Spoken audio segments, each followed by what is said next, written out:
Thank you, NJV114. Thanks for that Twitch Prime sub. Sorry, guys, I need just a second here just to get this going.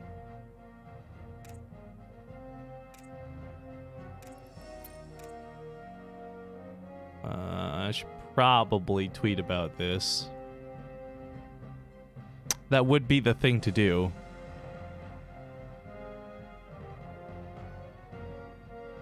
Alright. Random.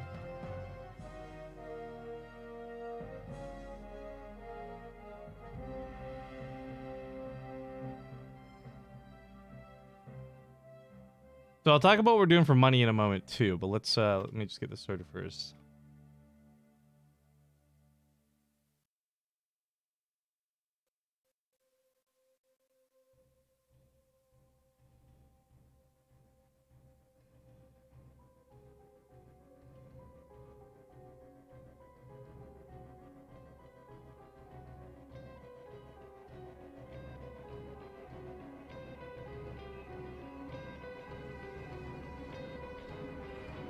I hate trying to walk and talk here. Let me get this tweet out. See if I can convince any of you nerds to retweet said tweet.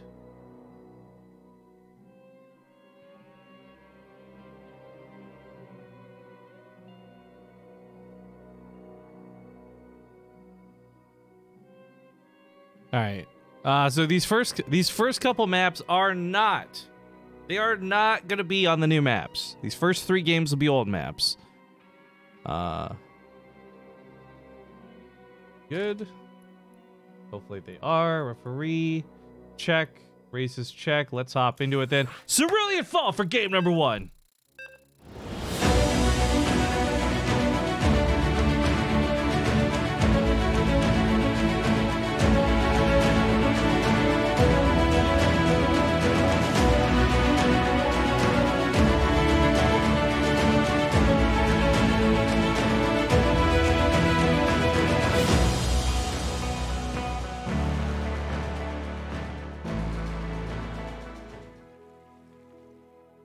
All right, folks, this isn't really a best of anything, so I'm going to go ahead and hide that. What is it? Best of 1, 0, there we go. I'll talk a little bit about this in a moment, but just be aware this is the balance test mod. Also, this is not loading the overlay for some reason. That's cool. Oh.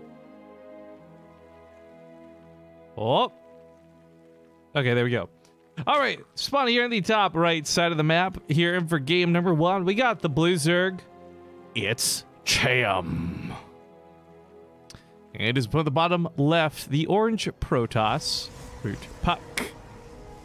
Now, Puck and Cham had a pretty fun series not too long ago. I've said before, that's why we invited them to do this show match tonight. I promised people in the morning I would do a double cast, mostly to make up for the fact that everyone missed out on some cool balance test maps this morning. So, here we are, in the evening, casting some StarCraft 2. 10, 20, dozens of people may even tune in. It's gonna be glorious. But the one thing I'd love if you guys could do, and help me out, is go hit that retweet button. Share what's going on. Is there a stream delay for this? No way, Jose. This time around, it's my tournament. I get to make the rules, so we get to hang out together live. Also, there is a Matcherino page for this, but to explain how that's gonna work, right now, these guys are going to play 7 games, minimum. $20 per map win. Any additional money we raise through Matcherino will just go towards putting more maps and more matches on.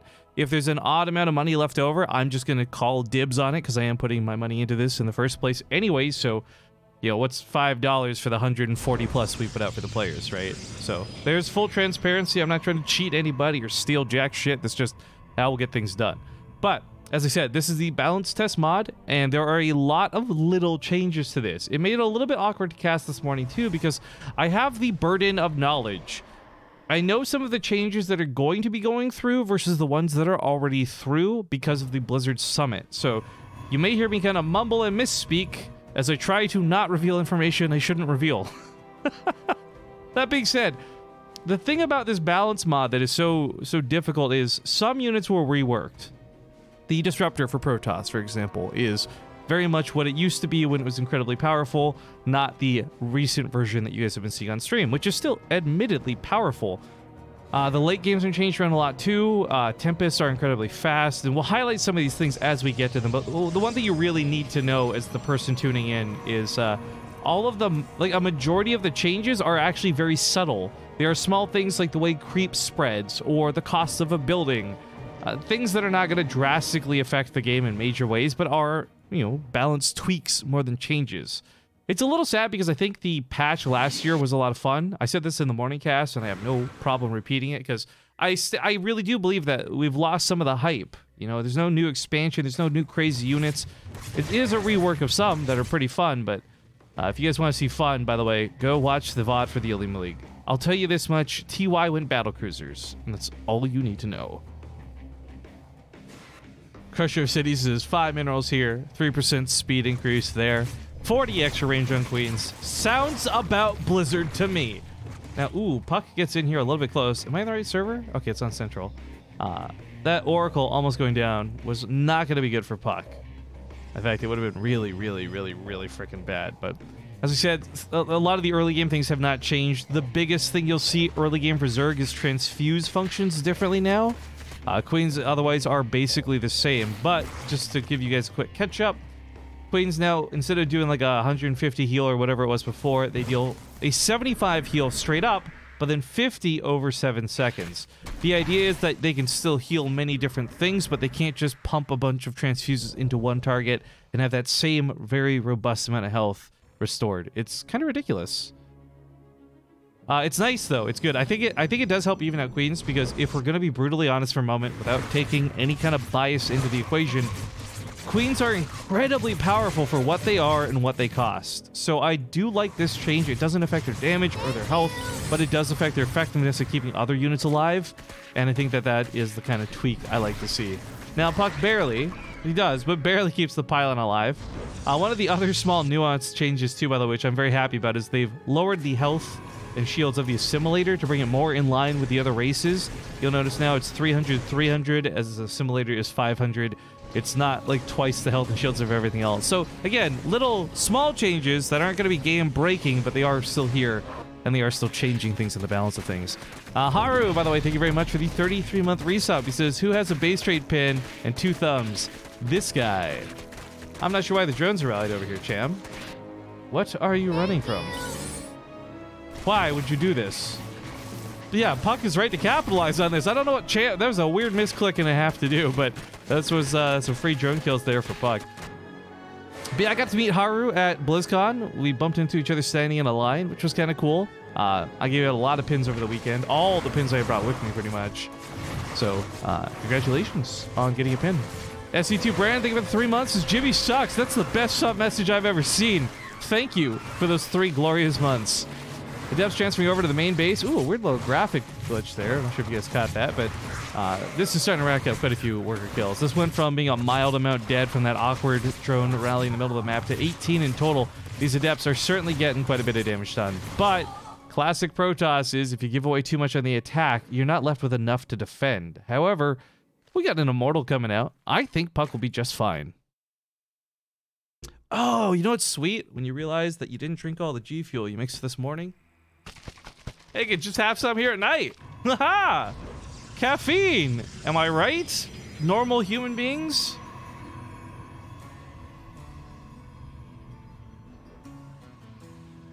This replay looks so live. Yeah, the rerun is unreal, guys. You wouldn't even know it was a rerun unless it was in the title of the stream. Let's quickly go look to make sure that's not in the title of the stream. Okay, cool. Unless, of course, this is rerun later, in which case it will be in the title of the stream. And this is all kinds of awkward. We got 25 bucks. Thank you for the dollar holler coming from CK Walsh. He says, I want to see 6 extra games. K thinks, buy. Well, $25 doesn't quite buy 6 extra games. However, oh my fuck, the $110 you put on Maturino just might get the job done. Holy hell. Guys, give a round of applause here for CK Walsh. Looks like we're going to have a couple of extra games. Now, I know these guys might be willing to play. Sometimes you wanna go where everybody knows your name. They might be willing to play some extra games. I'm not sure. We'll see how long time goes, because if each of these games is like a 30-minute game, we might have to just use that show match money for another show match in the future. But I will tell you this. I'll promise you guys this much. I'm really not looking to pocket cash off that there Mancherino. So if we do end up tonight having any leftover money, I will just pay that forward into another show match at another time. But I will try and do all of it tonight if we can. I would love to. I've got nothing on schedule for tomorrow except for some boring accounting stuff and maybe playing some World of Warcraft. So I will go as long as these players are willing to go. Maybe we'll mix it up and get a couple other different players into the mix. But for now, Cham comes here with a Nidus Worm. Now, the Nidus Worm was changed. You'll notice it's no longer invulnerable while unburrowing. But what it does have is incredibly high armor to prevent it from going down super easily. Now, the Nidus Worm still does get cleaned up at the end of the day. And as far as the armor and the value, I'll talk about this in a moment. I think it's a really cool change. Put a pause on it for the time being. But, yeah, Puck's doing a pretty good job of making sure this doesn't get too out of hand. I really like that Stasis trap, but while this goes on, there was an attack on the right side. Oof. Oof. This is a little bit awkward. The shield battery's out of juice. The Templar don't quite have storms yet. It's seconds from finishing. If he had storms, this would be such an easy hold. But Puck is struggling. He's got to defend the main. He's got to defend the third and the natural. I think Cham's starting to run out of steam with the attack, but his army supply remains pretty consistently good behind this. Storms now done. He's got a couple of those to blanket those Hydras. Charge not done yet, but close to it. +1 weapons on the way, but Cham's not letting up yet. Another Nidus Worm here, but it's on the front lines this time. So just getting his units across the map as quick as he can, lickety split, and get right in the base of Puck. It doesn't look like there's a lot more storms to go for. He's got like 2 or 3 maybe in the backside. Oof. That being said, Protoss is still pretty good. I like the Immortals doing great work here with the Roaches. He's not getting too overexposed. It's a shame the shield battery is pretty much out of juice. He's been constantly working on overtime here. Nidus Worm in the main base gets taken out once again. Cham relentless with these Nidus Worms. I think one of the other changes I forgot about, they made the Nidus Worm cheaper, didn't they? I'm not sure if someone could confirm that for me, but I believe they made the actual Nidus entrance more expensive, but each worm is now cheaper or something like that. And there's the subterranean scales I was talking about, by the way. Each Nidus Worm has 6 armor while emerging from the ground, but once it's out of the ground, it goes back to losing that bonus armor. Ah, there you go. Thank you, Crusher Cities. He pays that each Nidus Worm is only 50-50. So yeah, it's kind of more effective this way. I like the change, because before it was really expensive to use a Nidus Worm and lose a Nidus Worm. But spawning Nidus Worms are killable again, but they come with 6 armor. The idea is they don't want players to be able to pull workers to deal with a Nidus Worm, or, you know, low health or low damage units. Like, you have to work to kill a Nidus Worm is the logic behind it. So it's not impossible to get out of the ground, but as you guys can see, while the Zealots were tickling it, the cannon is actually destroying it. Because the cannon has really high damage, it's not affected by armor all that much. And this is not going to work out for Cham so much. It's a lot of lost money going into those Nidus Worms, by the way. 7 dead heads in total. Still expensive. 50-50 is cheaper, but when you still make a lot of ineffective Nidus Worms, it's still going to cost you a lot at the end of the day. I think Cham's probably going to get caught. Puck is, he's pretty on top of things here. There's another Nidus Worm coming to the main base. Some dedication, to say the least, out of our Zerg. He really wants to get this Nidus off. This time around, there's nothing to defend against it. The Zealot's on the wrong side, not ready to anticipate this. The attack on the right side is a great distraction. Puck is going for a full-on counter-attack while this goes on. Recalling a lot of his units back home from the middle of the map, trying to defend his main base. The Immortals are the right call for sure in this case, sends those units back into the Nidus, but they do escape out of there alive. However, a lot of drones go down towards this 4th base from Cham. The hatchery itself actually dies. See a lot of drones. There's like 5 in total. I thought it was way more. Ray Rain, another awesome player, by the way, in the chat, says, time to get Blink DTs to deal with the Nidus Worms. I know that may have been said with a bit of sarcasm, but I would love if that's what, like, the quote-unquote meta evolved to. Blizzard's trying to balance the game and bring more power to the late game, but instead somehow ZVP just becomes about layer tech with, like, just Blink DTs and Nidus Worms. It would be so sick, so terrible, and yet so awesome. He says, I'm serious though, haha. Okay, well, if that ends up being the case, dude, you know I will be crediting you in every future cast. I would love if that ended up being the case. Some nice stasis traps here out of Puck will buy him some time. He could probably turn around on the few Hydras that are left, but he's really focused here on the top right. Lurkers are in play. These have not really been changed, so no balance tweaks here. nor with the Immortals. They just deal a ton of damage to one another, and the Observer on the front line can see all of them. Big Storm catches the cluster. A couple of Immortals almost go down, but Puck looking pretty good. He's deflected so many Nidus attacks this game. It's about damn time he gets to do some damage back to his opponent.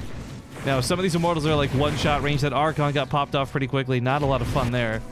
Zealot in this base doing a little bit of damage.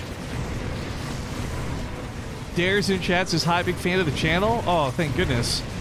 But too bad that you're not even subscribed. I don't know how much of a fan you could really be. Am I not paying you enough as a moderator? Is that what's happening here? Hey, Dares. I hope you had a good trip home, dude. GG's get called. Huck, ladies and gentlemen, takes game number 1. But as I said, a couple of things to highlight. Number 1, this is the balance test mod. So this is not the normal version of StarCraft you guys are used to seeing. Number 2, we are doing 3 of the regular maps from the current season available. Maps that these guys know and are comfortable with. After that, we will go into the new maps that were revealed today earlier on Reddit. Those will be the maps for the next season of StarCraft 2. Oh gosh, oh, there it is. Akuma gives this sub to Dares. Thank you, Akuma. I was about to prime sub. Dares, you know I'm giving you shit, man. I love you. Good seeing you this weekend at both TwitchCon briefly, but BlizzCon more so. You, Wardy, Kara, Joyce, Jenny, all the best people to hang out with. But I am walking and talking here. I'm walking on sunshine. Whoa.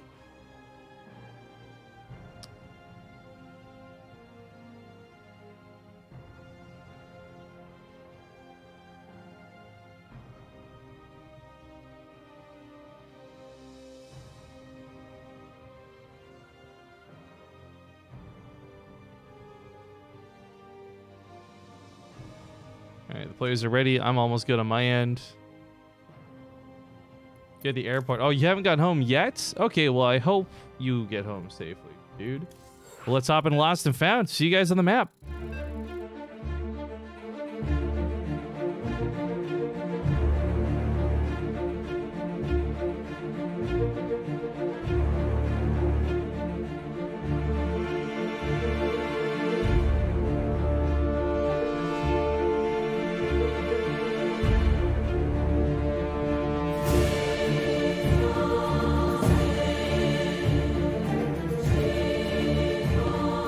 This is terribly awkward. One sec, I need to see who's calling me. Hello?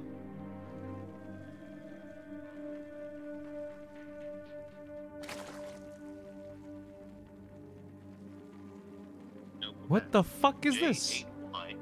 B6. Toll free 1-800. Where are you calling me? Fuck off! I have my phone set to block numbers that are not my contacts, so how did that make it through? I thought something or someone important was calling me. That's some baloney. I'm very upset right now. Oh. Alright guys, we're hopping into game number 2. Spawning here on the bottom left side of the map, we do have Scythes. Blue Zerg Cham. AKA Chammy. The top right, he's the orange Protoss. Playing for Root, it's Puck. Now let's quickly recap what's going on for anyone who might just be joining us, or maybe you're watching the VOD a little bit later. It's $20 per map win. On top of this, we're playing on the balance test mod. So these are the proposed changes coming in the very near future, as well as 3 normal maps into 4 of the brand new maps that we've never before seen, as they'll be available for the next season. Hopefully on the Battle.net. If we run into that problem, we'll tackle it when we get there, but... What is this? Techno22322. Rifkin, longtime lurker here. Just want to say I love the channel. Love you and the crazy zombie cat lady. Great description of Zombie Grub, to be honest. I like the cast and I like your style of casting, where when nothing's happening, you always have a story to tell. I hope this helps you smile. I'll tell you what, dude. It definitely did. I think I've had to try and push the identity of the channel a little bit more lately, and really... Someone on YouTube also made a similar comment lately where, what was it? He said something along the lines of like, shout out to you. Mom, it's not a phase, I was born of rat-attack. Staying true to the spirit of hanging out and watching StarCraft 2. And I feel like that really is summarizing what BaseTradeTV is best, right? Like, there are times when we can talk about the game, but there's also times where I think you would watch a pro player talk about the game in a way that I would not be personally interested in. It's so not I'd rather a phase, just... I was born of rat-attack. Oh, I see what's happening here. That's a big old nope right there. Thank you, Kuma, for the Warty cameos coming in twice back to back. Melty SC also comes in for 5 months. Melty, another guy we got to see at BlizzCon. Hope you had a good event, dude. I'm really sad we never got that drinks/cards sorted for that last night. I tried so hard. The story, again, briefly, because I told her earlier today, was I ran from the Hilton to the Marriott to the Sheraton, the Red Lion Inn, trying to find a hotel that would let me rent a room, like a conference room for the night. We did this at Hell It's About Time. Some of you may or may not remember that. We rented a room and played Mafia. It cost a couple $100, but it was really fun and totally worth it. And I was trying to get that sorted, but man, everywhere was booked to the rafters. Like, everywhere was so full and so busy. It's a real bummer. 420 bits is so much better. Dude, 420 bits... I don't know. We might have to actually change the sound on that, Ashley, because now it's now it's legal in Canada. So, like, I'm not sure your mom would wave your finger at you quite the same way. You know what I'm saying? By the way, good evening, Ashley. Hello. It's my favorite spicy Mexican in the Twitch chat. BaseTradeTV, you will be the true savior of esports if you can organize a show match between Maru and Cyril. Make it happen. Oh, you're not the only person who's made this request. We actually have had sponsors. I had 2 different sponsors reach out to me at BlizzCon, seeing if we could make this happen after the finals. I really don't know that we can. Here's the thing, guys. First off, to get Maru to play in anything is going to cost a lot of money. Secondly, I gotta imagine Cyril's probably the one player in all of the world right now who's earned a vacation. And if he wants to just, like, chill and do not StarCraft, he's probably, like, the only guy we wouldn't be able to convince with any amount of money because he just won BlizzCon money. But I'm looking into the details of it. It's something that is on the minds of many people. If we can make it happen, it would be cool. But no problem. Oh, I miss just there. What the fuck? Hellscream just donated $150. What? What's the message? It said... Because, you know, you can't start a sentence with because. I shouldn't be nitpicking somebody who just gave me this much money, but because your stream is awesome. Oh, what the fuck? So, hello, Hellscream.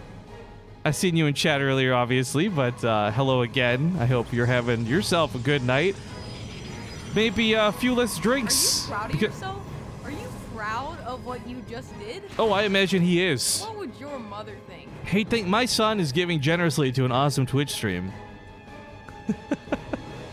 Hellscream, my dude, thank you for the $150. I could, if you want, I could gush over this for a long amount of time, but instead I'll just say thank you for now, and hopefully you'll enjoy the show as we continue on with the balance test mod showmatch. I guess, I did put that in the title of the stream. Balance test mod showmatch. There you go. Because we were running the balance test mod this morning with the Alima League. It was interesting. Terran seemed to have the biggest changes, in my opinion, out of all the games we were casting, but I don't know. We didn't really get a lot of good ZVPs, so that's why I thought Cham and Puck would be kind of cool to mix in over here. We also have Future on hold. I might grab Future for a couple of games and throw him into the ring just so we can see how he looks as well, but for now, we're committed to do 7 games with Puck and Cham, and then good old Bobble Convolute and CK Walsh funded several more matches after that. So we got an evening of StarCraft 2 ahead of us, that's for sure. The recall from Puck only grabs about half the adepts. I'm not sure if he misclicked or they changed something about recall that I missed. Either way, a little unfortunate as he loses quite a few units there. Rest in peace. But we got many drones coming out of Cham. Now, last game, you know, Cham, he went to do a couple of things, right? First off, he wanted to show us the new Nidus Worm, right? That's what he was doing. Recall has been shrunk a ton. Okay, so that's what I thought. Again, guys, I know about some potential changes that may or may not be coming through, and I don't know what is or isn't live, so I'm trying to guess at it. I phrased it this morning as rolling with the punches, and I think that's what I'll stand by firmly to say here. At any rate, recall has been shrunk down to, I think it was like half the size, but its cooldown was also reduced to match it, so we should see more strategic recalls in games, I would hope, and I would imagine. Mass recall was changed to strategic recall. Strategic recall radius reduced from 6.5 to 2.5, and cooldown reduced from 130 seconds to 85 seconds. So yeah, about half and half. A little unfortunate there for Puck. Cost him a lot of adepts. But anyways, going back to the last game for a moment, we saw Cham. He went a little all in with stuff, right? Okay, fine, whatever.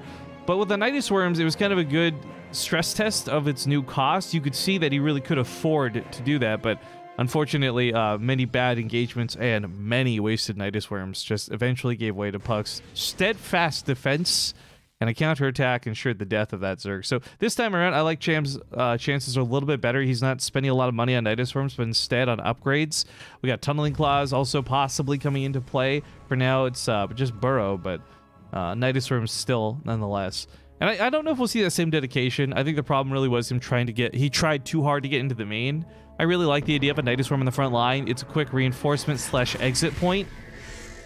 Oh, I like this too. Immediately upon recognizing Stasis traps are in play, he starts microing his roaches. That was a really cool move. We got a Nidus Worm also coming in right to block out the base the base entrance over here. This is kind of a cool way to do things because even if you don't use this Nidus Worm, it just physically blocks units from coming through to reinforce from the natural. That, of course, is where the Immortals are. But while this went on, Puck with Resonating Glaives attacks on the other side of the field, clearing out an entire base of drones. 28 workers go down. Cham now kind of forced to perhaps be a little more all-in than he wanted to be. We see no attempt to replace those drones, but instead a steady army stream. He unloads units from that Nidus Worm, so he does have a pretty good army. He can hide back inside of it too if he wants to dodge the storms, but instead runs through to the main base, keeping that army distracted. Now Puck has no defense on that third. This is getting a little bit rough for him because while the Adepts did some good initially, they are starting to kind of fall off in terms of effectiveness. And it's not taking much defense out of Cham to shut that down. Attack of the main base is getting cleaned up by Zealots, however. This attack still pushes into the natural. Grand total of workers killed trade out still favors Puck pretty severely. He does start collapsing on top of the Immortals. Another Stasis trap goes off, though. Ooh. Getting a little bit tight here for the defense. The Zealots are looking better than anything else, to be honest, even without charge. In fact, Puck is only just now starting charge, but takes out a good chunk of the Immortals. I mean, this Immortal's got like 12 kills on it. It's kind of a badass, but still grabbing kills where he can. You know, resources lost trades out in a very weird way. The actual units lost tab isn't that crazy. It is, for me, just about the type of units that are left over, though. And with only one Immortal, it's proven to be very difficult to actually fully clean up Cham. With that Nidus Worm coming in the front lines, Ray Rain in chat says it best. It's kind of like they gave Zerg a War Prism. There's a good way to get units across the map now, faster than rallying and faster than walking on creep. I would love to see a queen or two come through with this. Sometimes you wanna go where everybody knows your name. Sir GeForce, thank you for the 1-year resub.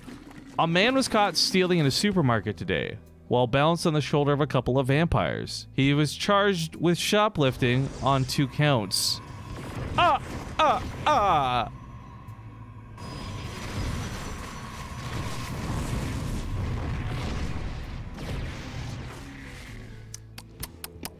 Well, with that bad taste in my mouth, get back to talking. We got another great joke, but this comes in form of a name. We got Bob Loblaws Lobs La Bomb. Thank you for the Twitch Prime sub. La Bomba. Also, hello, we see Nick's in chat. You know, I gave you the Queen wave, but I don't have my camera on, so I don't know why I did that.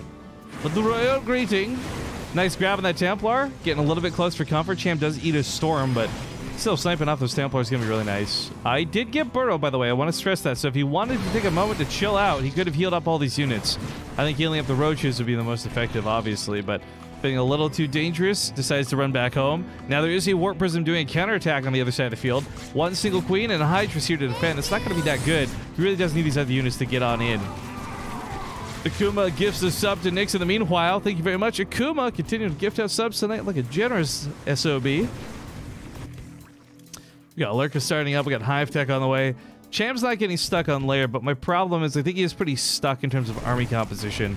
Right now, nothing he has is going to deal with these Zealots too well, but if he gets the Lurkers in play, that might be okay, but there's still Observers in the sky, and I mean, these Lurkers, they do some nice damage, but unfortunately not really against Zealots unless they're in a bad position, which they kind of are. They get stuck on the Roaches. A couple of Storms grab that army. They're really clumped up at the front lines. I don't know if the Lurkers are going to be enough to hold.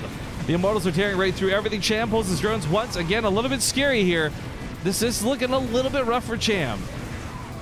The Immortals continue to push through. There's but like one Lurker left over. It gets blasted out of the ground. Not even close to a fair fight.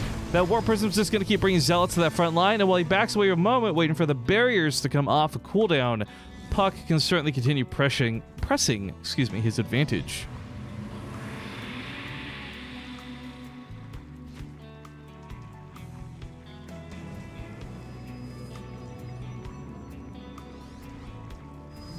I'm trying to make sense of the malarkey in Twitch chat, but you guys do you.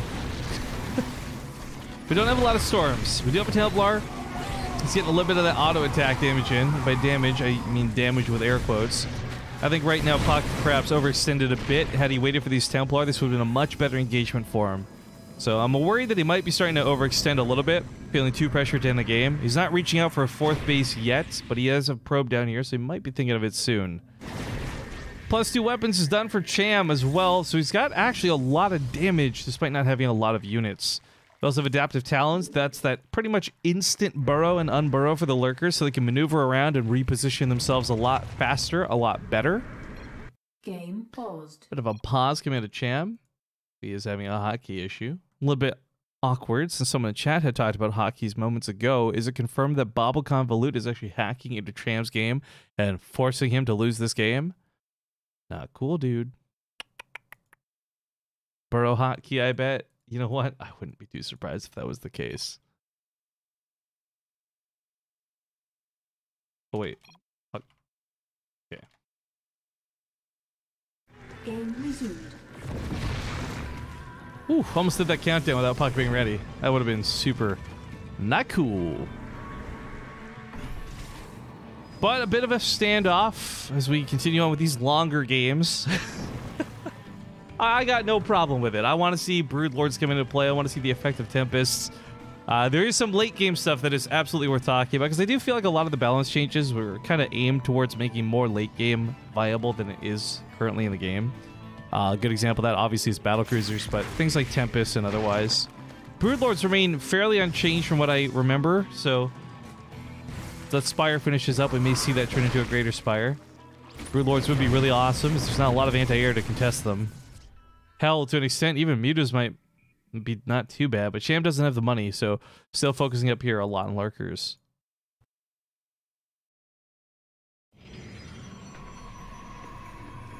The base on the bottom right took a long time to finally get up and running. Unfortunately, it will be killed by these roaches. That being said, that base might not matter if Puck gets the full-on game win with this push. The Lurkers burrow themselves. But unfortunately, despite the burrow and unburrow, he's finding it very difficult to take on Puck's army, over and over again.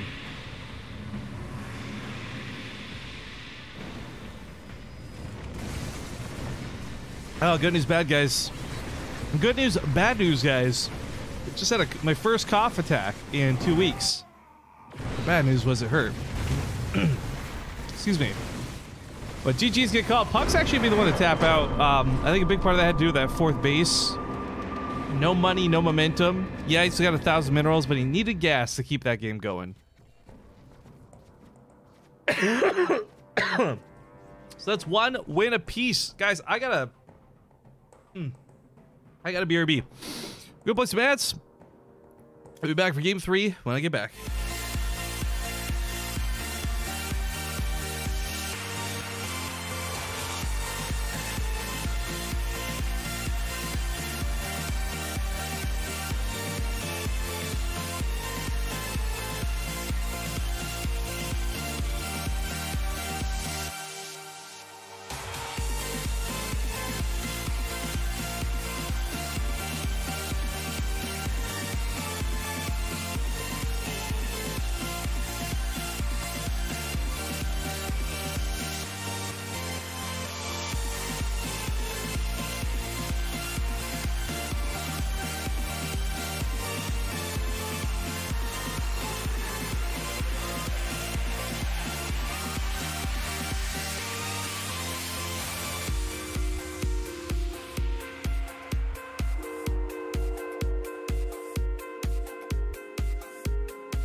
Just a sec, guys.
Okay.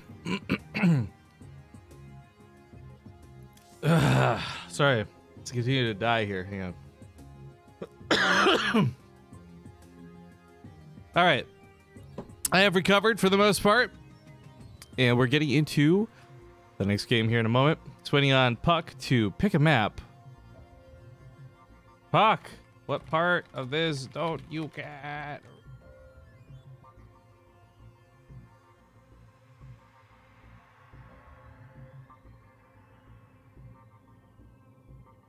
All right, blue ship. This took so much longer than it needed to get this game sorted, but that's okay. We got it going. We look snazzy as fuck with this sweet new blazer, and I'm getting the players into the game. 1 second. Also, I missed a sub earlier, actually. That's right. Someone said something nice about me, and I totally missed it. Marish! Marish, thank you for the 51-month sub earlier. If you're still around, I'm so sorry that I missed that. I just remembered I was going to shout it out and then forgot to shout it out because we got into the thick of things. But if you guys are just joining us, things are tied up 1-1. Now, this is not really a best of 7. We are playing 7 games, period. $20 per map win. And then, thanks to CK Walsh, we have some funding for some additional matches afterwards. For now that the players say they're ready, so let's hop into blue shift. Last normal map. I'll talk about this more in a moment. See you guys in game.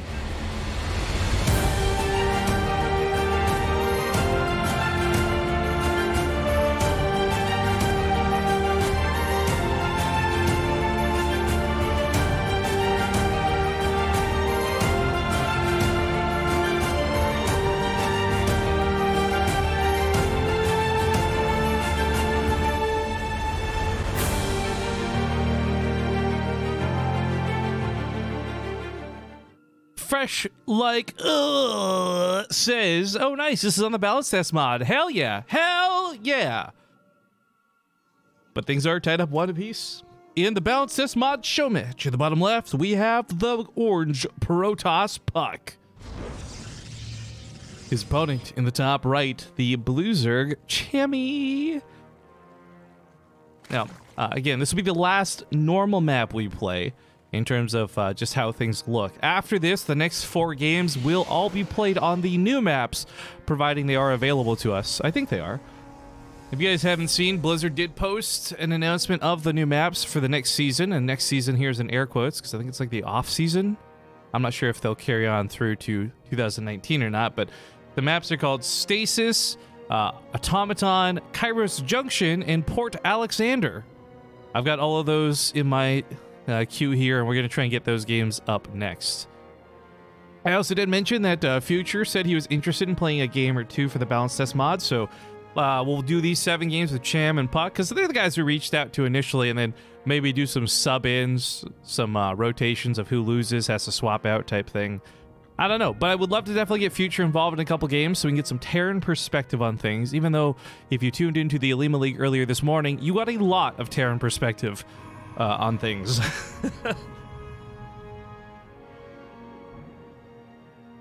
Bobble, why do you have these? What are we looking at? Why do you have this? What? Whoops, that's the wrong screen capture. What is this? Oh, yeah, my eyebrows. God, you know how long ago this was? I haven't worn a blazer in fucking years. More to the point, too, like, there's that little chibi in the bottom left. Dude, I haven't used that thing in, like, God, 4, 5 years?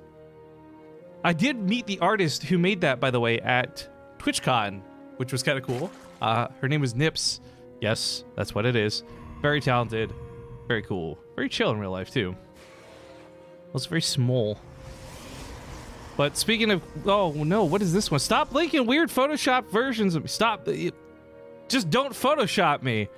The end. What? Why? That's when I broke my arms. I remember that. You guys gave me brand new ones. So that my mom wouldn't have to jerk me around? Oh, let's just get away from that meme. And if you guys don't know what I'm talking about, you're better off for it. Unfollow is the right and only course of action. AM Jagger. No, don't double follow. Wait, double following would just make you unfollow because you click the follow button twice. Okay, still works. Checks out. A kind of proxy Stargate was set up here. It's a little bit odd the way Puck's gone about doing this. Keep in mind, what Cham sees is that it's an empty base. He knows there's probably a proxy to some extent, unless there's a fast 30 isn't scouted. The Lings will likely head over there first to confirm it. Once he confirms it, he'll know something is amiss, but it's not really that big of a deal. Like, an Oracle's not that scary. I feel in Base Trade and I watch the same anime. Oh. You think I watch anime? You think I'm some kind of weeb? How dare you insinuate that? Also, who's this dude obsessed with using void rays in the chat? Taladin SG2. There better be some void rays coming out of that Stargate. My dude, why would anyone make a void ray? Let's just back that up for a second. Even in the late game where you'd want them versus corruptors, you still don't make void rays. You silly Billy. I don't think there's actually any... I don't think the Void Ray was actually touched by any of the balance changes either, if I recall, but I could be wrong on that one. I just realized it's North America versus Latin America, pretty much. I mean, here's the thing, guys. Cham and Puck on the not balanced test mod actually have some pretty epic series against each other. Unfortunately here, it's not quite been that case, but it's only 3 games in and we're not on the new maps yet, so we'll see how things develop as the night goes on. Their speed's getting... Okay. Well, if their speed's getting changed, I didn't hear about that one.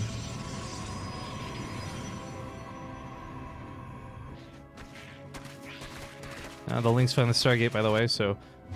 A little unfortunate. Queen's also walking across the map, catch the Oracles. Grabbing an Oracle is huge for Cham this early. Stopping the Stargate production, which Puck dumped a Chrono Boost into to try and get that Phoenix out. Oh, this is kind of bad. This is all kinds of bad. He does have Resonating Glaives coming up, but unfortunately, like, I don't know how effective that's going to be. He tries to bait the Roaches into the Stasis Trap. Kind of a cool move there, but not that effective. At the end of the day, this is a supply blocked Immortal. Oh, God. He has to cancel the Phoenix just to get the Immortal started. Puck is in some serious trouble. He's just going to tap out. GG's get called. Cham takes game number 2. And now this leads us into the brand new maps. So it is still going to remain as loser's pick. It's still $20 per win. And Cham is up 2-1. Okay, now we can do the new map. Try Harder SC, thank you very much for that 3-month resub. Glad to have you come back. Spent a lot of time not playing, not streaming StarCraft. So it's nice seeing that you guys stuck around when I came back. Oops. No, not stats. Stasis is the map Puck would like. Stasis LE. Ooh, this map looks neat. Okay, so while we've been kind of goofing around watching this happen, I am going to specifically take some time to explore around the map. As I have never seen this map played before. It is so new, guys. Like, it was literally announced today type thing. So this would be kind of cool to see. By the way, guys.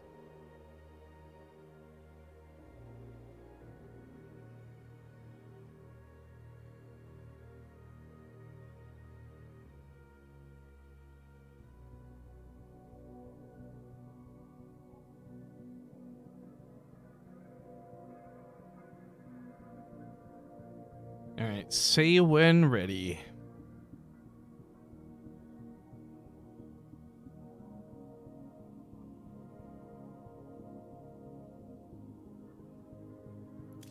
All right, that being said, there's no map intro for this, so let's just tab on over. You guys join me in game, watch the boring old countdown.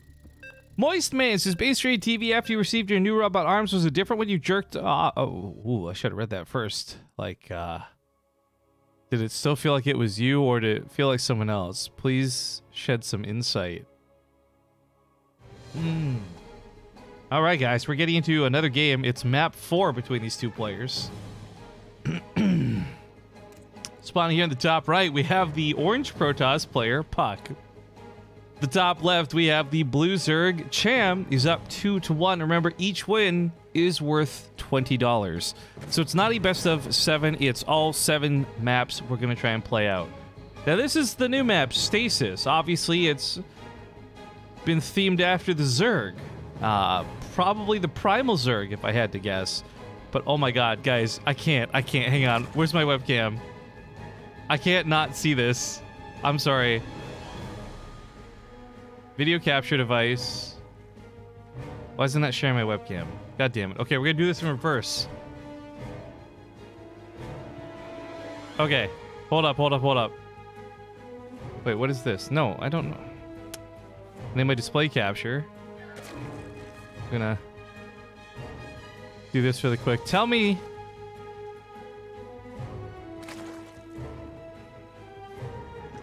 Do you not see it? I can't not see it. It's such a cheeky looking little base. Anyways, a quick look at the map. Got a pretty big main base, to be honest. I don't know. This does look a little weird. I'm not sure, but it's a cool little pathway that's blocked off by 2 rocks. So it looks like if you take the time, you can actually get a direct path from your natural base to your opponent's natural base. But it's a tight choke, so I don't know many people will take advantage of this. There's a little watchtower here in the middle too, so some good vision actually throughout the middle of the map. Thirds are kind of far away, fourths as well, but I mean, just at a glance, ooh, there's gold bases in the middle. Just at a glance, this looks like the type of map where you'll see some pretty, I think, normalized 3 to 4 base play.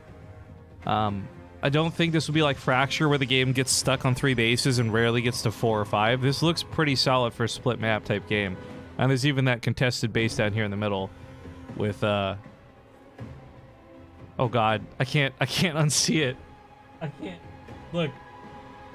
There's only one thing for me to do, and that's to, that's to whip out paint for this. Oh god! If you guys can see what I see already, 10 points, but... Okay, look at the minimap, right? This is what I see when I'm looking at the minimap. So there's like... this like weird cheeky face, right? He's just like, but then it looks like he's holding up his legs with his arms, and like the bottom of the map is his butthole. Oh, this is good drawing. I know it is. Shut up, guys. But do you see this? Do you see this? Like it looks. I can't not see this.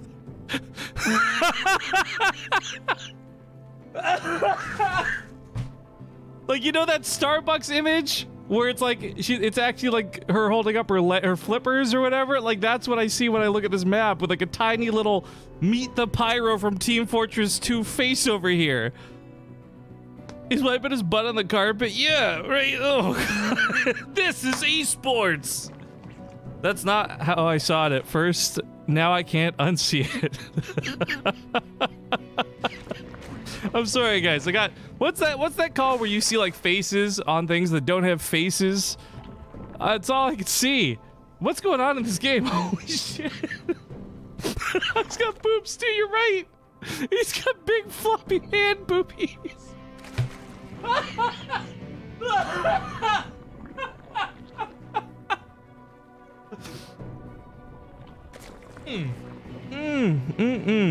Okay.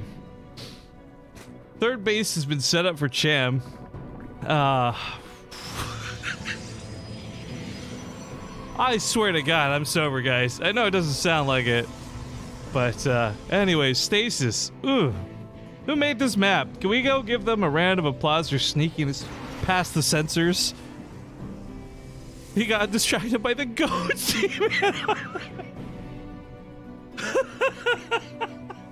I haven't heard the phrase goatsy in years. How dare you, sir? Let's talk about something Puck's done here, guys. This is... Oh, sorry. I've been so distracted by how goofy this was. All right. So Tempests were changed. They're much faster now. They've also got a very different type of attack setup, too, where it's a bit not so crazy on the range for when you're fighting one thing versus the other. When you're attacking air, you still get that range of 15, but hell, when you've got range 10 to attack things on the ground, it's still pretty tough to keep in range with the Tempest. And I did not realize that they did exactly enough damage to one-shot a drone. That is incredible. So this really speedy, fast Tempest that Puck has very intentionally rushed out here on the map. Yeah, Cham absolutely has both spore crawlers. There's a force field here at the top, so he can't actually wrap around the top and go around the spore crawlers. But he's not going to have the opportunity to do anyways. He needs to come back home to defend. Cham has responded to this with a pretty nasty all-in. Coming here with Ravagers, Roaches alike. He's trying to kill that one pylon, so there's no warp-ins, but Puck's not thinking about warp-ins. He tries to recall some of the probes to the main, but that recall is only going to, like, temporarily save them. The Tempests are taking a long time to kill this army. Remember, it's 40 damage a shot on a fairly long cooldown, so, like, while they're cool at sniping units from a distance and forcing fights, they're not really good at this kind of engagement. This is where, like, where's that guy in chat who is spamming Void Rays? Puck needs some goddamn Void Rays is what he needs. Unfortunately for him, he is losing almost all of his probes in the process. This is a little harsh to watch, to be honest. I think it was a cool tactic out of Puck. I like what he went for. I like the idea behind it too, but as you guys can see, Cham just has more units than Puck has rate of fire. And while the Tempest ideally would be good if there was like a proper wall and this never made it to the main, Puck is left with 0 probes remaining, and I just can't stop looking at the little guy on the map holding his legs over his head. What's I gotta Google this. What is it? Starbucks girl with the legs? Okay, I gotta be careful. Some of this stuff is like TOS. I can't show this. But I'm gonna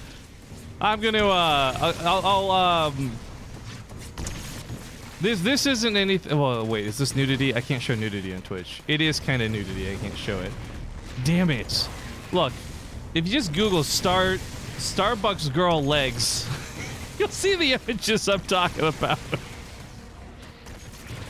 But yeah, this is like a really ugly version of the Starbucks lady, is what this map is. Now, Puck has opted to stay in as he is rebuilding probes, for reasons unknown to me.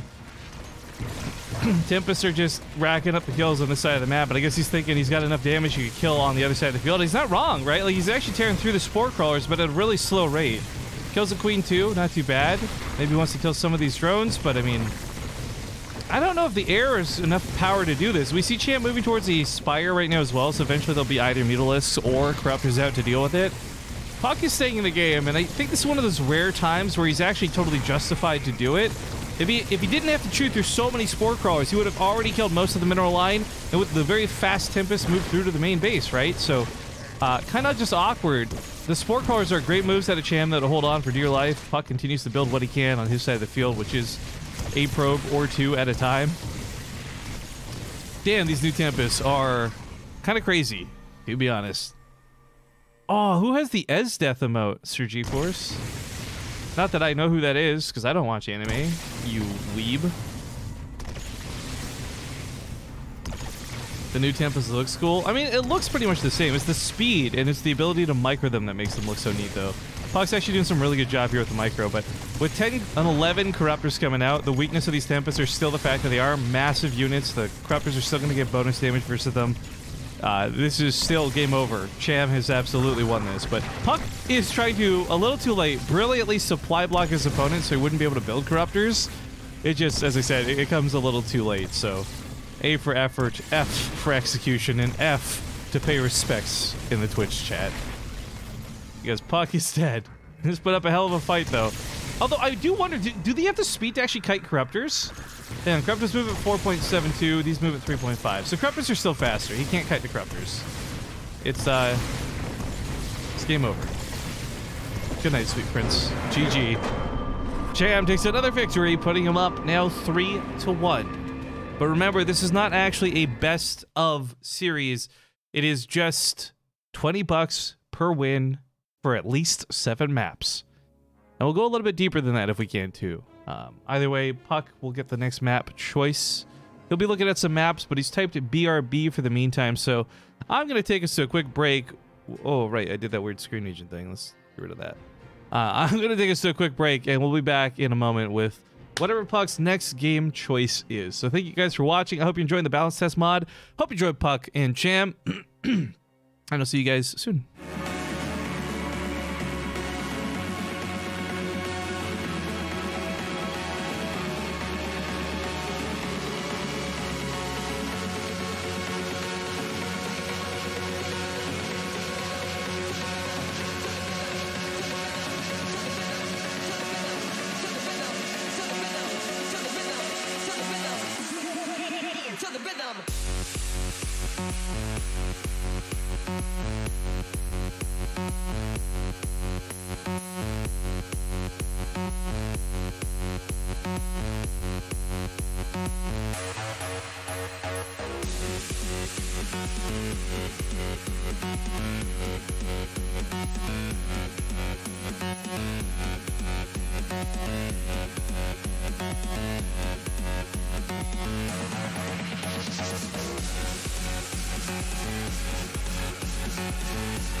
All right, guys, back.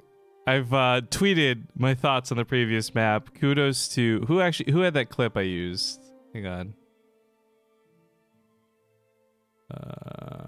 This is what I see when I'm looking at the mini map. So there's like AM Jacker. Credits to AM Jacker.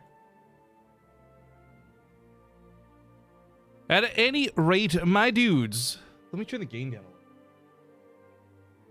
Oh, why didn't nobody tell me that sounded so loud? Okay, anyways, hopefully the mic sounds good. Reset it just to be safe. Sound a little fuzzy in that clip. The next map selected by Puck is Automaton. Another map that you and I are going to be seeing at the same time, because I've never seen any of these maps before.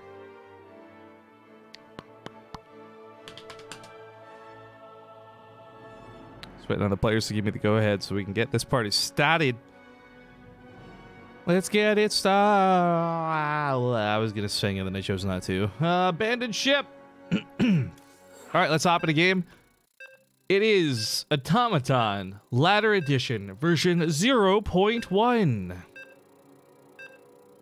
What did I miss? AM Jacker, I was just giving you credit. I used your clip in my tweet. Okay, this map looks very much more standardized. It looks a little bit... It reminds me a bit of Fracture at a glance. It is just a smaller looking map. But we'll take a good exploration of it in a moment. For now, spawning here in the bottom side of the map, he is the orange Protoss player Puck. And his opponent in the upper right, the red Zerg Chammy. Like I said, guys, I know Future was available. Hopefully he'll still be available when we get through this first 7 games. I'd love to get some versus Terran to have some fun. Give you guys something to look at, look for. Puck, though, let's take a look at his base. Another big themed main base. Crusher City says, is it just me, or do you also see a man spreading his anus on this map? and the other maps, and all the maps. At that point, don't know what to tell you, man. That's one of those Freudian things, I think. But it looks like the main and the naturals are pretty much normalized. There's a little bit of a threat with the second ramp to come up to the natural base, but otherwise something you can tuck in here pretty well. It sucks not having a high ground on this side, but you do have the high ground on the lower side. Looks like there's some rocks you can use to initially... Wait, you can see the critters through the fog of war? Is that new? Anyway, sorry, it looks like you can use these initially to get a quick wall off, so you could do 1 base, 2 base, and 3 bases fairly easily. This is where it looks really interesting to me. It would appear that there is debris and gold set up over here, so you can kind of play around with gold bases a little bit, open up pathways later on, possibly. They've, I don't know, they messed around with gold bases in the past, and it's not really worked out super well. But what's kind of interesting is if you're a Terran player and you take this base as your third, when it mines out, you could theoretically not even lift it over, just move it over enough. And you can start mining from this side of it type thing. It's kind of interesting. As far as the pathways go, it looks like everything's pretty wide, pretty open, so no real tight chokes. I mean, on that map, Stasis, we saw there were some tight chokes around the little dude's head. Ugh. I don't want to call it that. And this map kind of feels like the exact opposite. Every pathway here looks very wide, very open. Be very difficult to take advantage of force fields and other things. Is that 2 levels? That's 2 levels. Okay, I wasn't quite sure. But yeah, the gold base slash third base, well, potentially third base.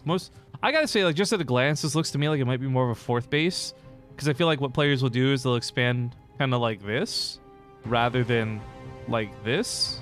You know what I mean? Although, with the gold base there, I'm sure it's tempted. I know that there are some Zerg players out there who are of the mentality that no matter what the map looks like, if there's a gold base, you should go for it. My concern, though, is on this map, it's kind of exposed. This actually reminds me a lot of the gold base on Overwatch. Not Overwatch. Was it Overwatch? Yeah, the gold map that we used forever. No, Overwatch is a game. What's it called? Overwatch. I'm actually having such a dumb brain fart now. Am I mixing up the two? Look, point is... Gold base here is something I can see the Zerg players going for proxies on. I don't think will become normalized or standardized. Overgrowth. Thank you, Potato Tier Rocketeer. It was over something. Overgrowth. Yeah, this reminds me a lot of the golds on Overgrowth. People are remarking the tile set. Yeah, so there's like a lot of wood and gears, and actually I'm enjoying this. This is a very aesthetically pleasing map because I believe this is a new tile set. Correct me if I'm wrong, I do not recall ever seeing a map that looked like this before. So, I do like the aesthetic. I like the gears. There's even a robot man down here. Hello, sir. Shake your hand. Good to meet you. It's a cool map design. I like it. As far as whether it's going to be balanced and playable or not, I guess we'll find out. But so far, it looks pretty cool. And I think what I like is a glance at the layout for the minimap. It looks pretty solid, too. Excuse me. This doesn't look like a really gimmicky map. Like Fracture right off the bat, because of its size, it looks gimmicky.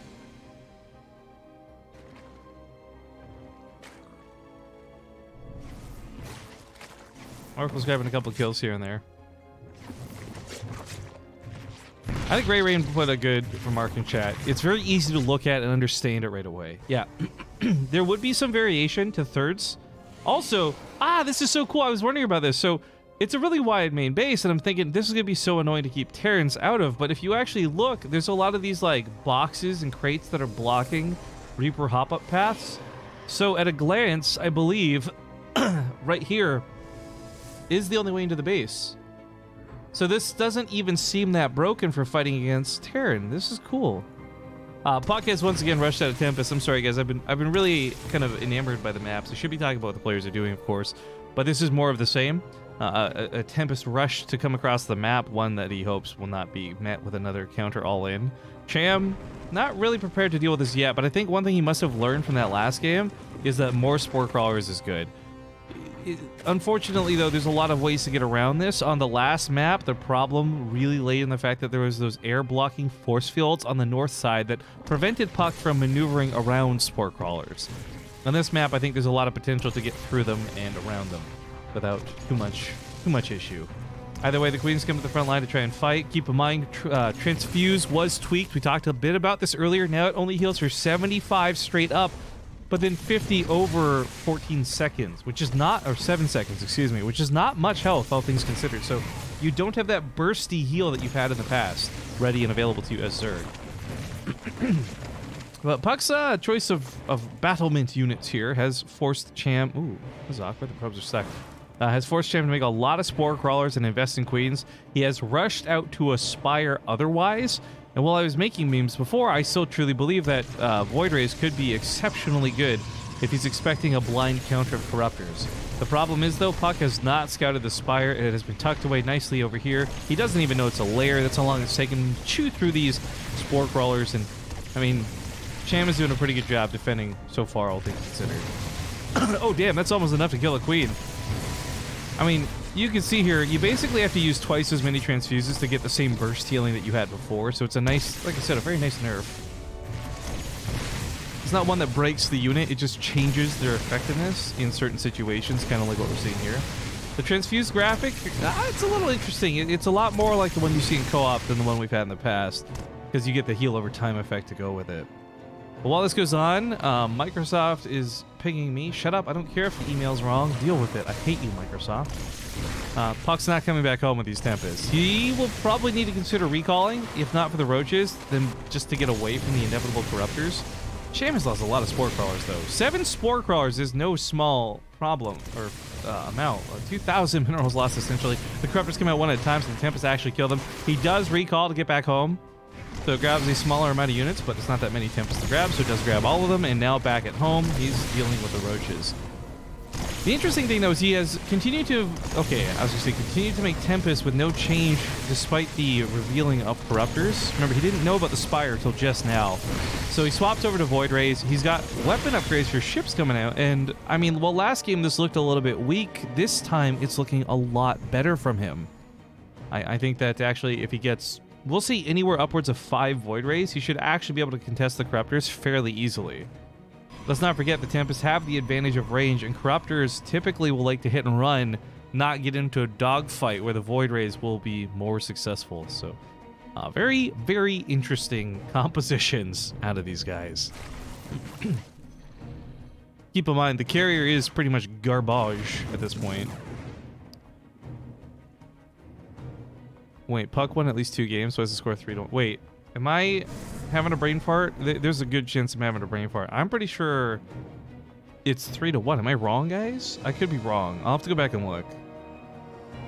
I know Puck won 1 game. I don't think he won 2. But now you guys got me questioning it. We'll look into it.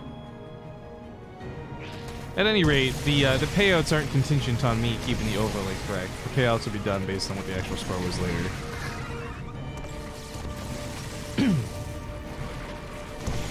Of course, here comes that prismatic alignment. The Void Rays will wreck anything they get their hands on labeled armored, but even then, the Corruptors still snipe them off. Not too bad. A couple shots here, just to get that one shot.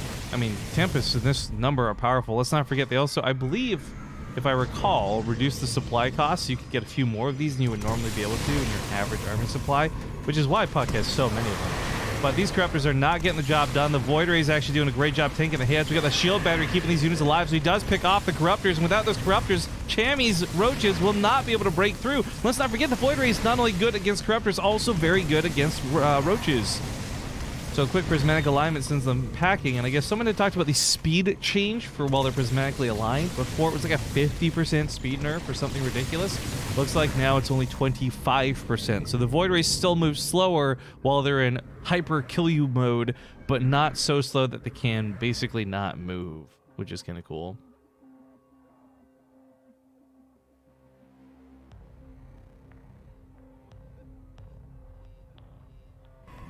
Hyper kill you mode. Look, prismatic alignment is a cool ability, don't get me wrong, but I don't think it properly conveys the amount of like fuck you up flexion that the Void Ray does when it's charged up, because it annihilates anything that's armored. Like, it's comically strong. But anyways, he still has to deal with this. I like the cannons to buy a little bit of time to help chip through some of the Zerglings. The Tempest, the Void Rays, actually moving at a fairly more uniform pace than they have been in the past, so it's a little bit easier to keep that army together. with really slow units, it's hard to keep your mass army bunched up. No sub shoutouts. Feels bad, man. Did I miss it? I did. Got Nugs. Thank you for the 14-month resub. I'm sorry I didn't see your sub, dude. I'm just an old man who doesn't know what he's doing. So thank you very much for that 14 months of support. Even though I'm garbage at shouting it out, apparently. Was their Tempest damage nerf, or was it always this amount? So the Tempest have had a lot of things tweaked and changed about them. Their speed, their damage, their range as well. Keep in mind, their ground attack has 5 less range than their air attack, which doesn't really look like that's the case, to be honest, at a glance. But, well, they've had a lot of things change. Wait, did these move? 0.5, 2.5. Ooh. Void Rays and Tempest move exactly the same speed. That's cool. But yeah, they've had a lot of tweaks to their damage. So one thing I really want to stress here, guys, is anything you see live right now isn't necessarily going to be the final version when it goes live in the client, but oh my god. Oh my god. You see what I mean? The hyper fuck you mode? He recalls out of there too. Nice dodge out of Puck, because with those infestors out, there's a couple of problems for him to worry about. Number 1, neural parasite. Number 2, fungal growth. Because while fungal growth isn't really that powerful on its own, it's still nice to grab a lot of units with it. 30 damage across 20 units is still going to be a lot of damage. But also, let's not forget, infested Terrans do a lot of damage to air. They've got these specialized rocket launchers too. But Cham's got no upgrades in anything except the sky. I actually think he's kind of floundering right now. I don't know that he knows how to deal with Puck. And Puck, by the way, of the 2 players, you would expect it to be the Zerg who comfortably takes the gold. Nay, it is Puck, who is on a gold base as he does this weird kind of U move. Actually, I just realized this base is like, do you see this in the bottom left? It's like a dude. Here's his feet, here's his arms, but he's got a shield for the main base and a tiny little penis head.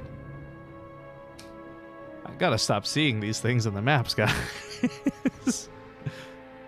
Anyways, yeah, not fungal. What am I saying here? The Tempests are gonna be really difficult to deal with, and I don't think Cham has had them the best way possible. I think he handled last game really well, and just thought the Corruptors would do better for him now than they were and have been. But Void Rays, man, with +2 weapons, even without Prismatic Alignment, it's like a joke. They just tear through these Corruptors. Look at them disappear.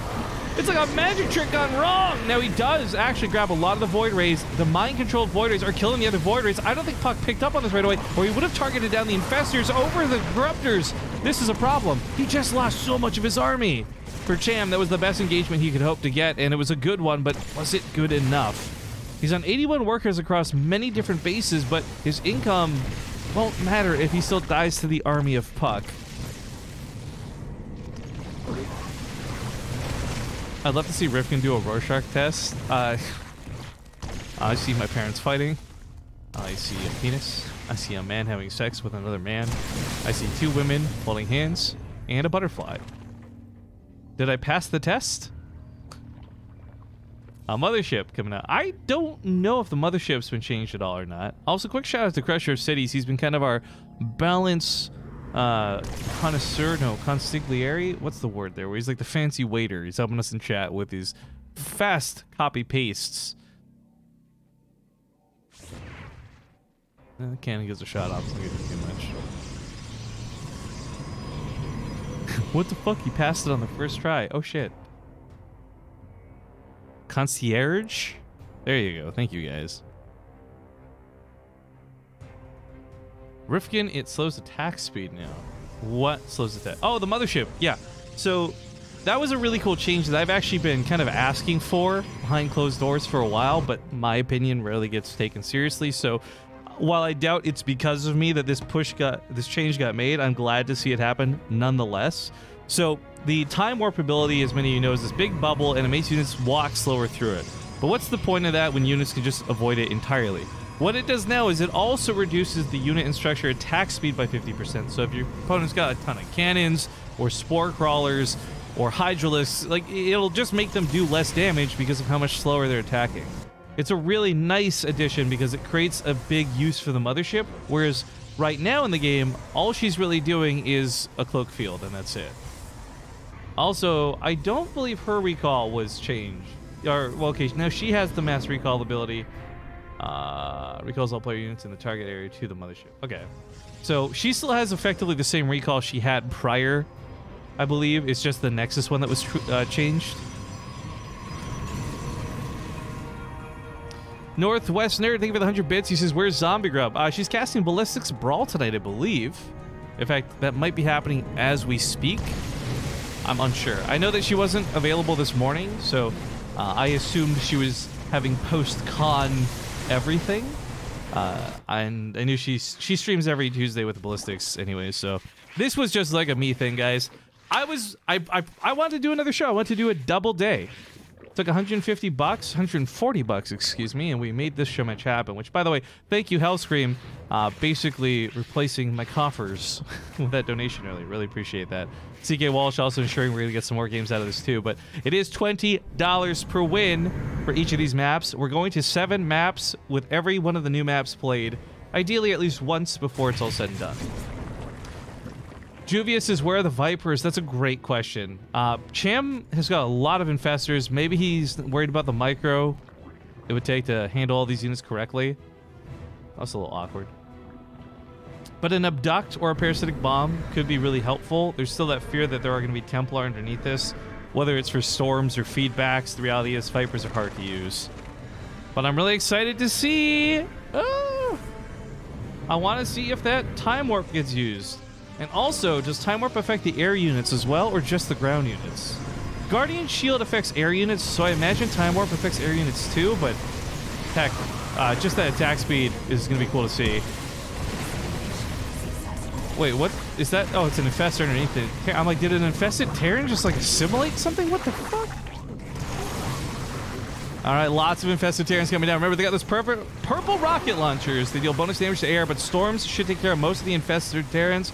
Or you can just back away from them. Both work in this situation. A lot of Templar with high energy reserves too. Mothership, come on. Do it. I know you want to. Use that Time Warp ability, Puck. 14 more Corruptors are being built behind this. Puck has a really terrifyingly strong army. Its range is ridiculous. As you can see, he's able to force fights from behind the safety of his cannons. This forces Cham to go in for the fight. Baits in a little bit close. Doesn't quite get the storm, but he does get some neural parasites off of these Void Rays. And keep in mind, those Void Rays are going to wreck all of the units that Puck has available to him. A little uncomfortable in that regard. So he pulls the Void Rays back. He'll kill them off, manual target them.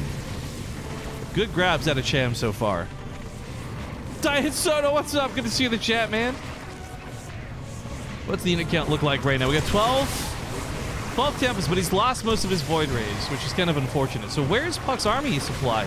Is it all on Tempests? That's the 10 Templar. It doesn't feel like Puck is maxed out, but Puck is maxed out. Looking for a couple more Storms. He's got a little bit of energy on these. Not a lot. Oh, these Corruptors spread out, though, and he starts desperately recalling these units out of there. He's going to lose the Templar in the process. A very expensive defense that he ultimately ends up losing, but Puck made Cham spend his money to break this base. Cham had to lose so many resources to break that army. He doesn't have a bank to fall back to. Not yet, at least. But he is mining off of these new bases. He's transferring these workers around to the gold base. Awkwardly, because he put them on the wrong side of the minerals by the looks of it. Ugh. Puck, in the meantime, is trying to take a new base, but looks like that roach is blocking it out, so it's kind of annoying. Very pesky down there.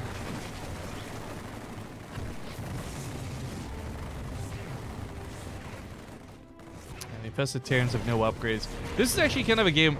This is so crazy the way the Infested Terrans have influenced this without upgrades. Cham doesn't have a lot of money to spare, but I feel like getting +1 range would be so very useful to him. Either way, Caustic Spray ensures the death of this Nexus. For Puck, another thing I would love to see is maybe an Archon or two, right? But I think the fear of his Archons is if they get neural parasited, they're going to be doing a lot more damage than even those Void Rays were with how stacked his army's been. I think for Puck's sake, I would imagine right now he's thinking a lot about those infestors, right? These neural parasites have been hell to deal with, so probably thinking about focusing on more feedbacks and trying to get more damage done and stop the casters from just taking over his army with mind controls. But Panic Switch, what's up, dude? 50, 2 months. It was good seeing you these weekends, my guy.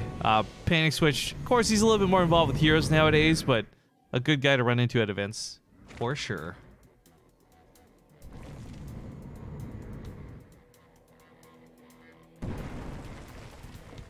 When did I become a vulgar announcer? Dude, I've always been vulgar. Juvia. That's who I am. If you don't love me at my vulgar, you don't deserve me at my best. Something like that. All right, a lot of infested Terrans coming down here. A lot of cannons trying to counter these. With all that energy being used, that's less neural parasites available, so it's a little bit awkward. This, oh god, that's a clumped up army. Ooh, I forgot about this fact that changed for Burrow. Infestors no longer like have collision. They can stack up a little bit more while burrowed, which makes them more susceptible to storms. And speaking of being susceptible to storms, those Corruptors go down. Cham loses like 100 army supply in that fight. He's trying to remake this, but he doesn't have the money to do this the same way Puck does.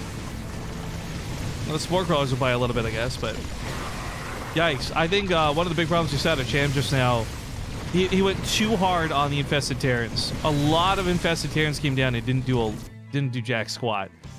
These Zealots barely have charge, but they've got some damage, so they drive off a base here in the top left. More cannons have been put up, but this is just creep everywhere. That's so awkward. But yeah, one of the things I was going to mention is your Corruptors, obviously they're known for stacking in the sky. It's why Archons and Storms are good, but Infestors now collide less, so you will have accidentally, not on purpose, like a bunch of stacked up Infestors, and that means that's more possible storm damage going out underneath the Corruptors as well. Cham has to be very careful with his unit control. I guess this was a bit of a nerf in that regard. Struggling to deal with the Zealots, but I mean, Puck doesn't have amazing upgrades, but the +2 weapons is tearing through a lot of these Queens and a lot of the drones. Trying to clean up the creep over here so he can take another base. He has mined out his gold at this point, by the way, and Cham is trying to mine his out awkwardly from both sides.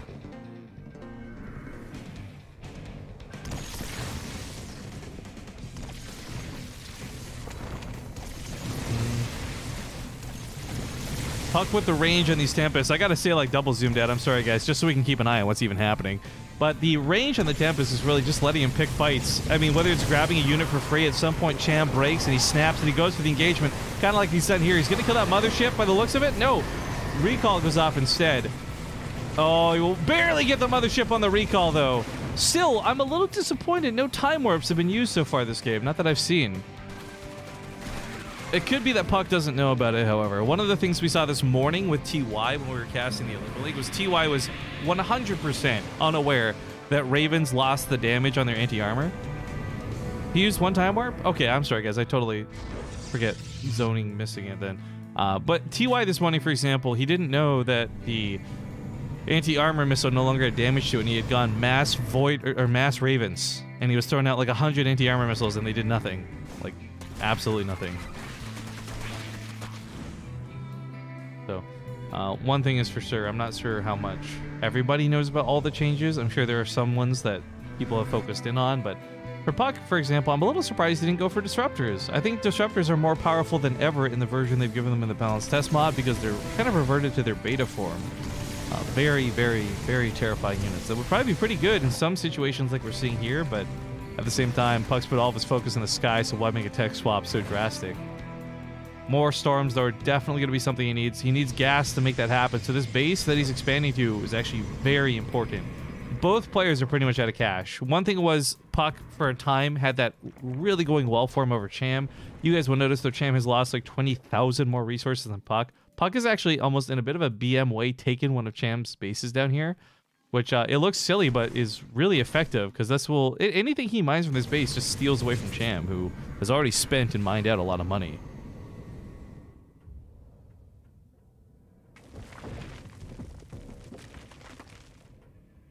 Now, creep tumors and such were nerfed a little bit so that creep spreads a bit slower than it used to.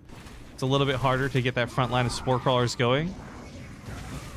The Archon recall to stop the Zerglings. I like this move.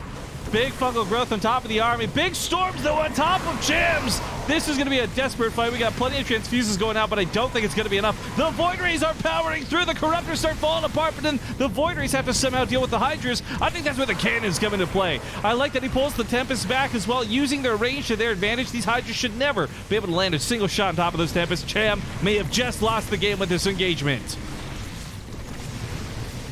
This was pretty much everything he had left to his name. He's got no money to really remake things with. He's lost all of his bases. Puck even taking aggressively one of Cham's bases away from him at this point. So, ladies and gentlemen, perhaps calling it too early, I think Puck has won the game. How many Corruptors have died this game, by the way? 139 Corruptors? Guys, he's almost lost as many Corruptors as Zerglings. In fact, I think Puck, someone do the math for me. I think all of Puck's units combined are less deaths than the amount of corruptors in this game. Can someone do the math on that? That's crazy. GG. Puck is enjoying the new sky changes, I guess, for Protoss. GG's now 3-2 in the overall score of things. But it will now be Cham's pick to pick one of the 2 remaining new maps. I'm going to throw us a quick commercial break, guys. Thank you for watching. Be back soon.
You draw me in, and I can't slow down, no. Can you feel it too? There ain't no stopping now. Feet off the ground, head to the sky. Yeah, wind by my side.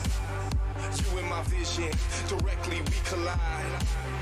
You pull me in, I don't resist. Time seems to fly, but the clock doesn't tick. I crash into you, we both feel the hit. We both feel the way that our chemicals mix, and I wish that I just keep my eyes shut.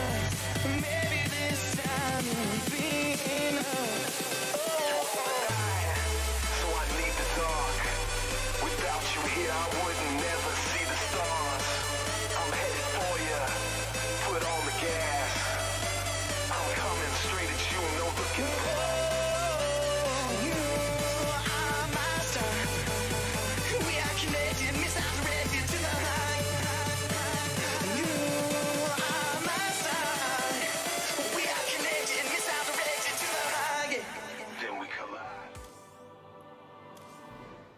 All right, guys. Hello and welcome back. It took a little bit of time for Cham to figure out which of the 2 maps he wants, because there are, of course, only 2 maps remaining. We got Kairos Junction or Port Alexander, and he has chosen Kairos Junctions. I'm hosting this up here in just a moment. It's another new map we'll take a look at together. Would like to again emphasize I don't know these maps at all. They were released earlier on Reddit. And I can't, it applies to my tweet from earlier. I can't give you any real analysis of the actual map. We're just kind of taking a look together, and we'll make our assumptions based on what it looks like. I did like that last one, though. I think that, oh, I've already forgotten. What was the map name? Automaton. I think Automaton's my favorite one so far.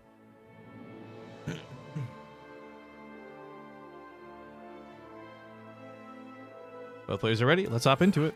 Whoop. I don't want new maps. Well, you are going to learn to love new maps because the game gets really stale if we don't rotate them out. And I do like the new maps actually quite a bit personally.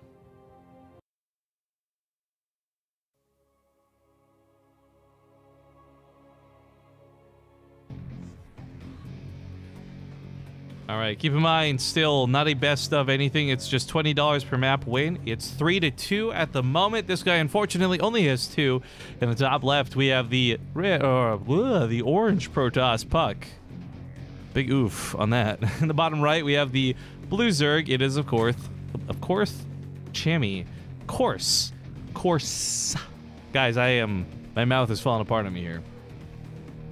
All right, let's take a quick look at the map together as we get into Kairos Junction. This seems to have a smaller main than we've seen in the other maps so far. That's neither a positive or negative. It's just something to note, as this could be good or bad depending on strategies that emerge from the balance test mod. Got a pretty nice setup natural base. Still a problem where you don't have an easy ramp to defend, but you do get high ground as long as you're responding to things correctly. Can we get a ban on Bobble Convolute, please? One of the mods. Thank you. You're a little rambunctious, this fella. The third base actually leaves a big question mark. Which one do you take? Both are kind of exposed and neither really look great to defend. But I think this one looks a little bit better just because you've got these rocks to help you out a little bit. The other one has a lot of ramps and open spacing, but maybe if you're a Protoss player whose SimCity's around your Nexus, you don't really care about that. This actually reminds me a lot of... Ooh, there's a map in the map pool right now. I already forget which one it is. I want to say... Cerulean Fall? I'm probably wrong. There's a base that looks similar to this one. Anyways, not a big point.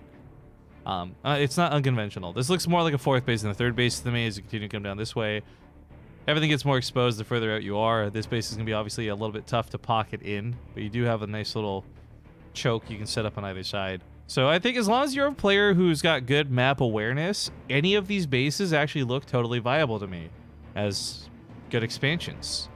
So whether it's Creep Spread, Overlord, Zelnaga, Observers, you name it, I think as long as you have an idea where your opponent's coming from, what angle of attack you need to prepare for, you do have several of these chokes you can take advantage of when it comes to defending your base.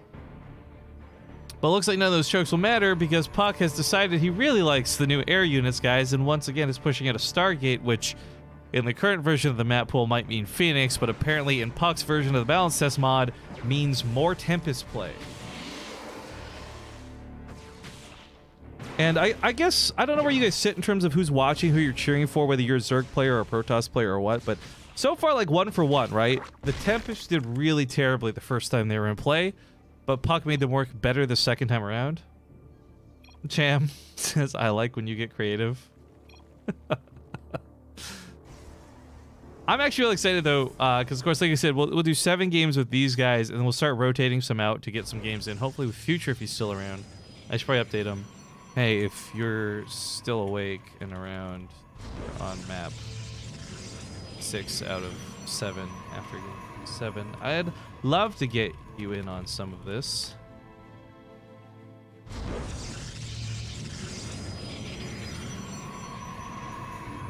Sir Gary or Sir GeForce, if you're gonna message me on Discord, would you please not have a spazzy outy emote thingy? My goodness. Your profile picture is perhaps the most obnoxious thing I've ever seen on Discord, and I hate it. I hate it, I hate it, I really hate it. Ooh, that adept barely gets out of there with 2 health. Nice transfer. Oh, that's 1 auto attack. Yikes. Alright, well, she'll regenerate her shields and not be totally dead. 2 health is a pretty good survive, though. But Tempest coming out. I like the idea of what Cham's doing this time, by the way. He knew full well that this was going to be another Tempest game, but instead of going for Roaches or rushing out to Aspire, he has instead opted for Lings.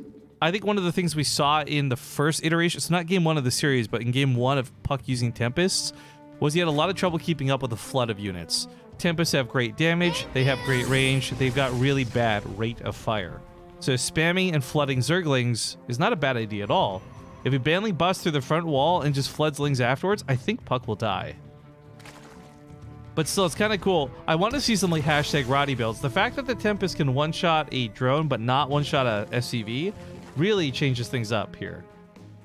We got Haibane Kuramori, whose name I'm probably saying incorrectly. Thank you for the 8-month resubs. Oh shit, Base Trade is on. I know, it's the evening. What is happening? I gotta be honest, guys. I don't mind having lower numbers and making less money or anything like that for streaming at these hours. The thing that is just so bloody frustrating is a lot of the players, like, look at Cham, right? Cham was like, what, 15 minutes late after delaying the tournament an hour to begin with? Like, I don't hate on Cham, but it's just kind of the example of like why it's so frustrating trying to make content at this time, because the players just don't commit. If I don't care if they're Masters level players or Grandmaster level players, like, we can go with the way of when Cheese fails. We just need a commitment of people to show up at this time. And I would love to do more content at this hour. You know how much nicer it is for me to not wake up at 3 a.m.? But it's nice to see some of you guys, because I know you are supporters despite not being able to watch the early morning cast, which tend to be a majority of what we do. So thank you for joining me tonight. Diet Soda, thank you for the 46-month resub. It says, oh shit, base trade is on. Yeah, spray it. Spray it. The Lings are getting some pretty good damage here. Surrounding the pylons, killing the Nexus. I mean, the Tempest, the Void Rays, they are struggling to clean this up. A couple of units getting warped in only to die immediately. This will be a cancel if he's not bold. He might get a kill. It's a cancel nonetheless. Good job for Cham. That +1 melee worked out really nice for him. But that's only one part of the game. One of the things this did do was force out Void Rays much sooner, so Puck is not building a ton of Tempest like before. Secondly, it's keeping Puck at home rather than pushing in and creating pressure, making Cham build like 15 or 17 Spore Crawlers. This time around, he doesn't need to build any, and that's the beauty of playing with the Lings. I like his choice. I like his adaptation to Puck's strategy. Kudos to Cham so far. That being said, Puck's actually getting disruptors, which is kind of cool. As I had mentioned, this is not the disruptor that you currently know. This is the much more devastating, explosive, and dangerous one that we've seen in the past. And part of the reason for that is it's not forced to detonate on the first thing it sees. Its cooldown works a little bit differently too. I can't say disruptors are still going to be like amaze balls or anything like that, but they are going to be deadly, that's for sure. There's no question about it.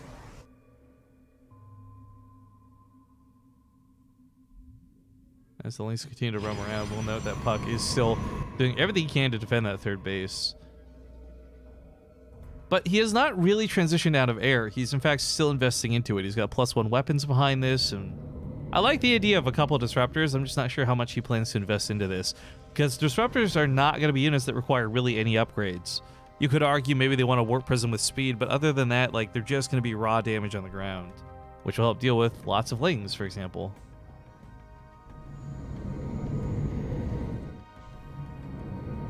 Banelings come in, left side too, morphing. Now he doesn't have +2 melee on the way. In fact, I don't think... Okay, he does have a layer. Interesting. Not pushing up for Hive. I thought this game was going to be all about the Zerglings, but it just looks like the early game was about the Zerglings. Moving towards Infestors with Neural Parasite. I mean, those did really well last game, so you can't fault them for going for it again. Looks like some Banelings do get in, and while they don't kill a lot of the drone probes, they do kill the static defense that had been set up out of Puck. Still, though, for Cham, kind of expensive engagements. +2 melee now done also means one-shot time on the probes if he can get those connections, but emphasis is kind of on if.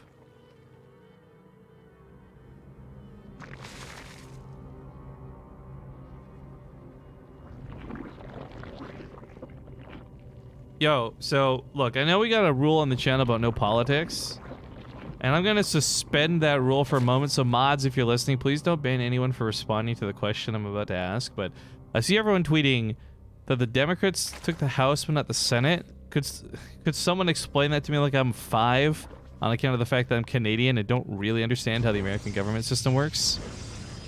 Please don't turn this into Republicans or Democrats are better. Could someone just explain, like, what's the significance of that? I'd love to know.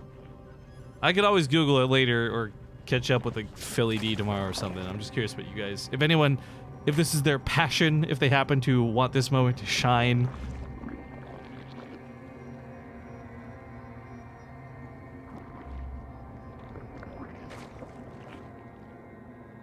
There are 2 houses of the legislative branch. The House is one and the Senate is the other.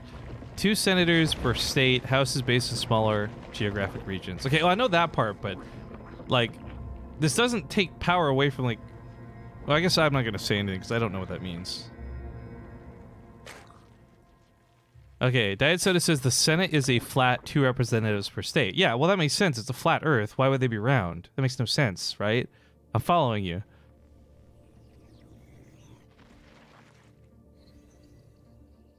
We're talking about America politics. Not politics in the normal conventional state of that conversation, because a lot of the time you talk about politics, it does become my team versus their team. I was just asking because I legitimately, honestly, like, naively don't know how the structure of the government there works because I am from Canada.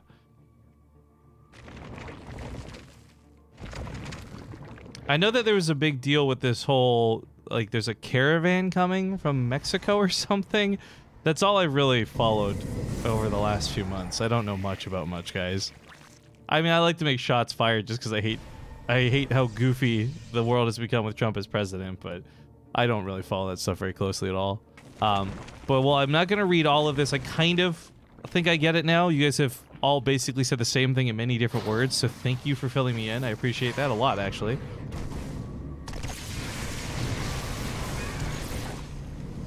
Well, the banelings get dealt with pretty quickly. Sadly, Cham not getting the attacks he wants to with these.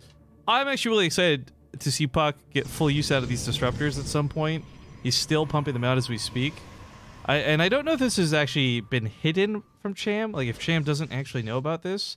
He hasn't been to the base in a long time. He hasn't seen the Robo. He hasn't seen what's coming out. But the thing is, even if he did, he's still going towards the Greater Spire, right? He's still thinking about things like Broodlords. So while Tempest and Void Rays will still get a lot done in the sky, the question is, will these disruptors be worth their supply on the ground? Puck has invested very heavily into these. But I think, and I believe the way this will work is pretty much like these disruptors are going to go off like nuts and kill this the back line, right? So they're going to travel right through everything, detonate on top of the infestors, detonate on top of the queens, basically remove the support units that Cham has. And keep in mind, we talked about this last game, since there's not really ground collision anymore while burrowed, these infestors are going to be stacked up a lot more than normal. They don't stack up like 1 unit square or anything like that, but it's something where Disruptor is going to be able to hit like 5 or 7 of them instead of barely 4. Okay, guys, we're getting a little bit close to the not savory part of conversation for politics. Let's go ahead and we're gonna put the filter back on, okay? No bans going out yet, but let's put a stop to the politics chat. I was curious about some information. You guys filled me in, but that wasn't an open forum to say let's start shitting on each other for our beliefs or who we follow. I have very strong opinions too, but let's keep them out of StarCraft, because one thing's for damn sure, whether you're Republican, Democrat, or American or not, we can all love StarCraft. Emote only mode is not a bad solution, by the way. Fortnite does that. I really appreciate that. It's clever in my emote. In my opinion. All right, emote only for a bit, guys. That way we don't have to worry about banning anybody. We'll take emote only off after this game is done. Of course, the mods can abuse it because they can still type text. Wow, can we get a ban on the mods? Breaking the rules.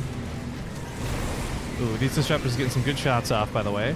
The Tempest with their range. Remember, it's still 15 range on the Tempest for the air, so bonus damage versus massive units. There's still 62 a shot on top of the Broodlords, taking care of business. Cham is not really making a lot of headway in. These disruptors are doing a really good job of killing all the infested Terrans, at least better than Storms were last game. And this has actually been a really tough fight for Cham. Puck is kind of just casually taking the engagement. And rightfully so. I think he's actually handled this quite well so far.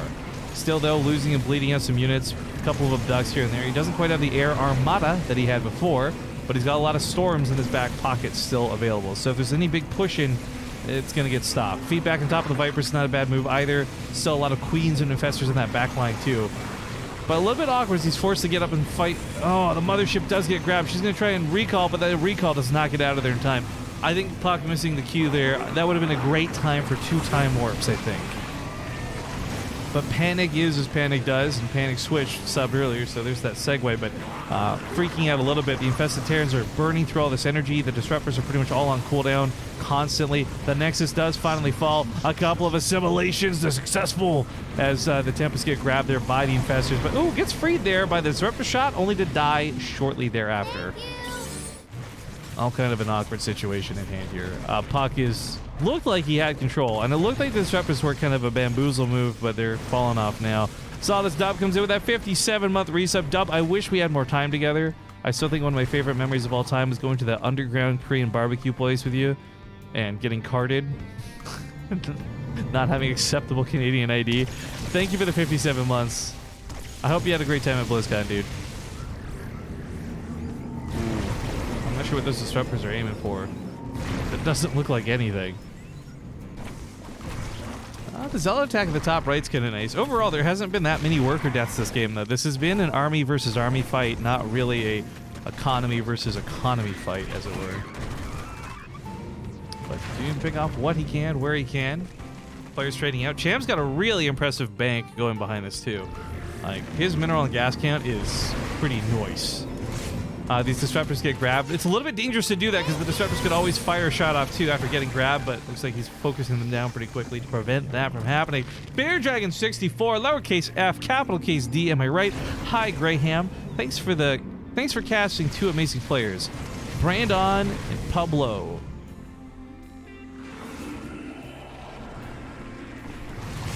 BOPL? Bopple? I don't know what we're doing with that. Thank you for the 58 months for your dragon.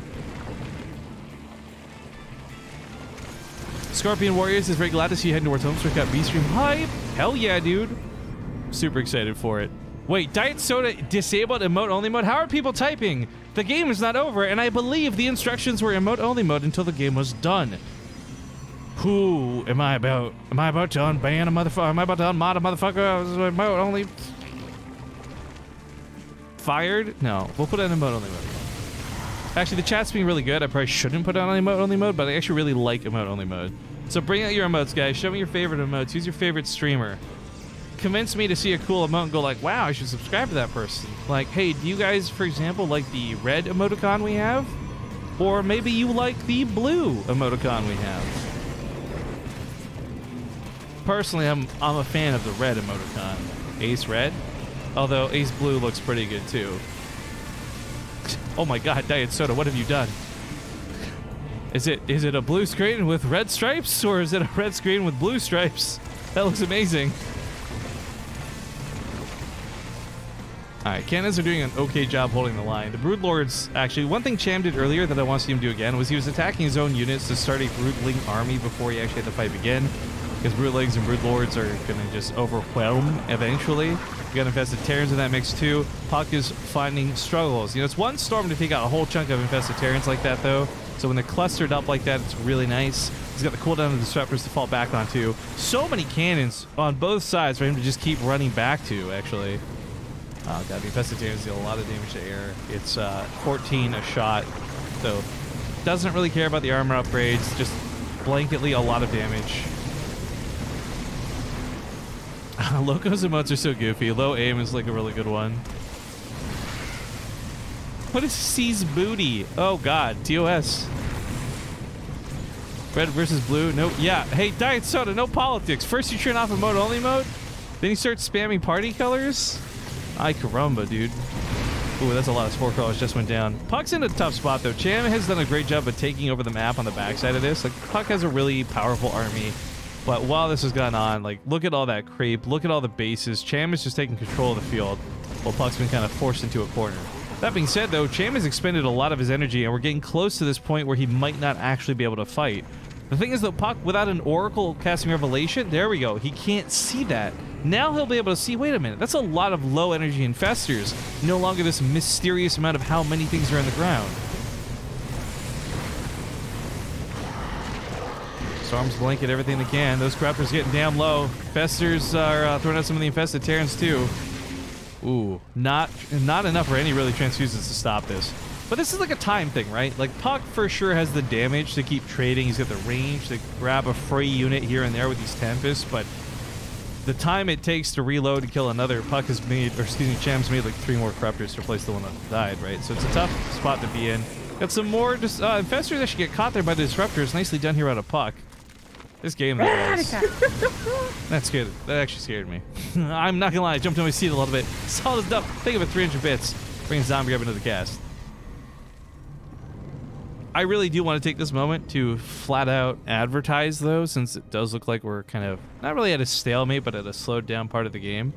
If you guys missed it, we've unleashed some really sick new shirts thanks to 47ness. If you're a BaseTradeTV subscriber, there's a code to get 10% off in the Discord channel, but I'll talk about that more in a moment. The Corruptors are going for the break. There's so many cannons and Void Rays, but there's not enough anti-air to stop this. He needs Storms, but the Templar are all dry. He needs Archons, but they're not available. There's nothing to stop the Corruptors from breaking his air army, but at the same time, Cham loses everything to break this on the ground. He's got like 3 infestors left over, 5 infestors left over. The Corruptors could caustic spray, but honestly, there's enough cannons to kill that, so it's not something he can really viably do.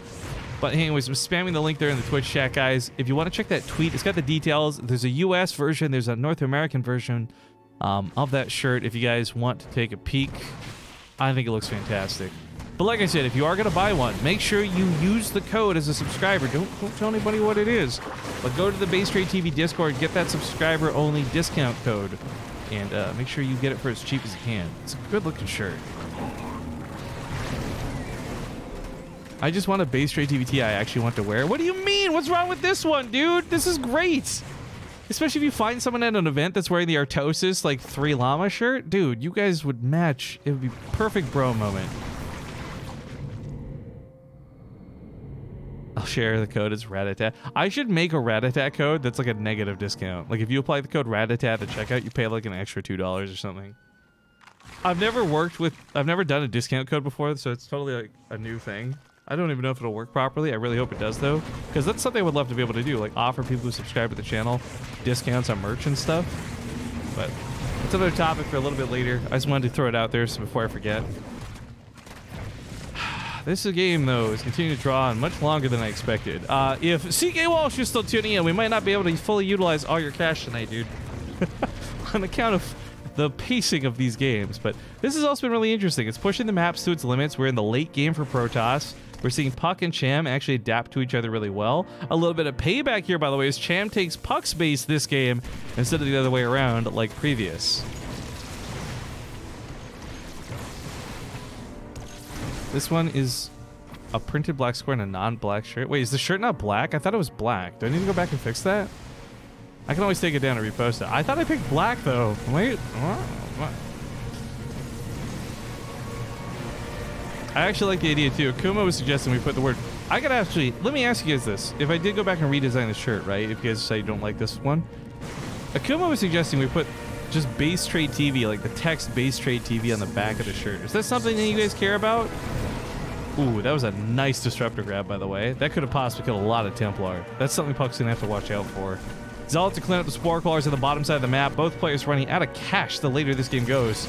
Oh god, the Banelings. Oh god, the Banelings. Puck was not ready for that.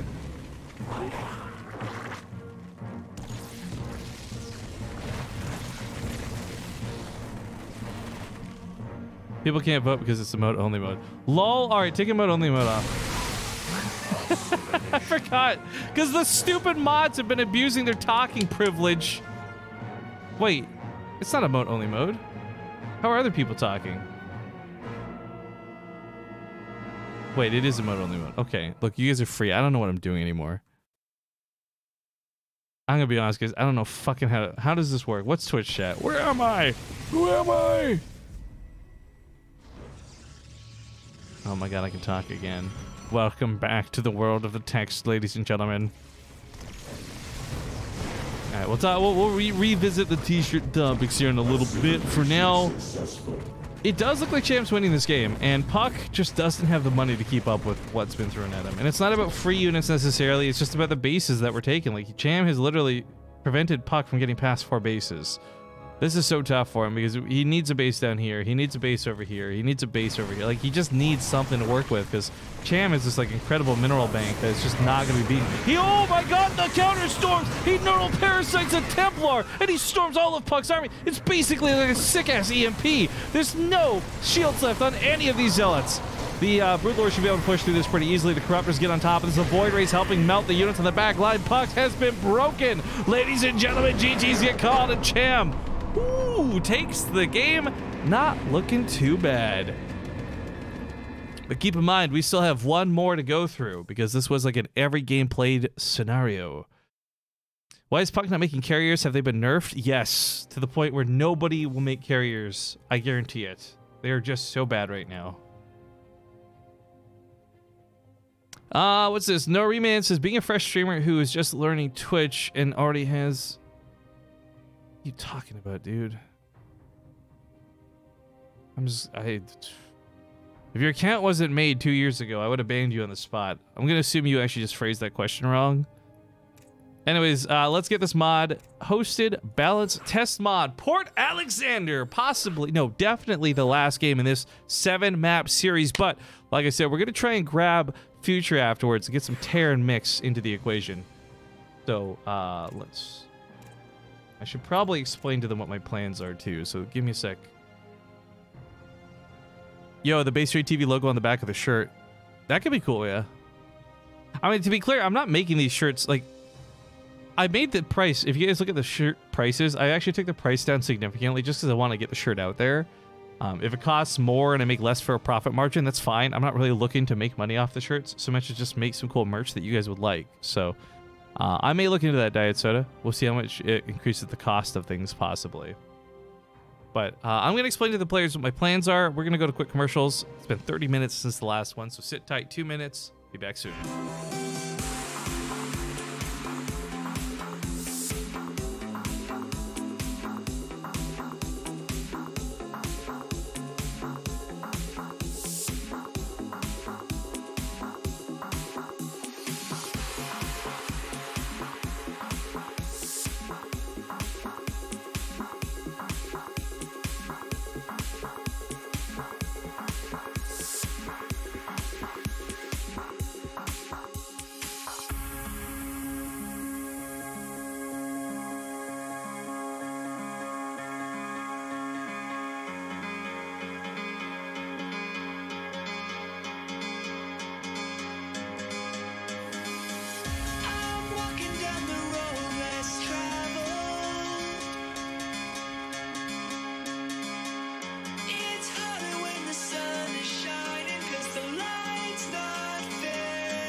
All right, guys, we're back, and we're going to get to take a look at the fourth map that we haven't seen before. It's Port Alexander.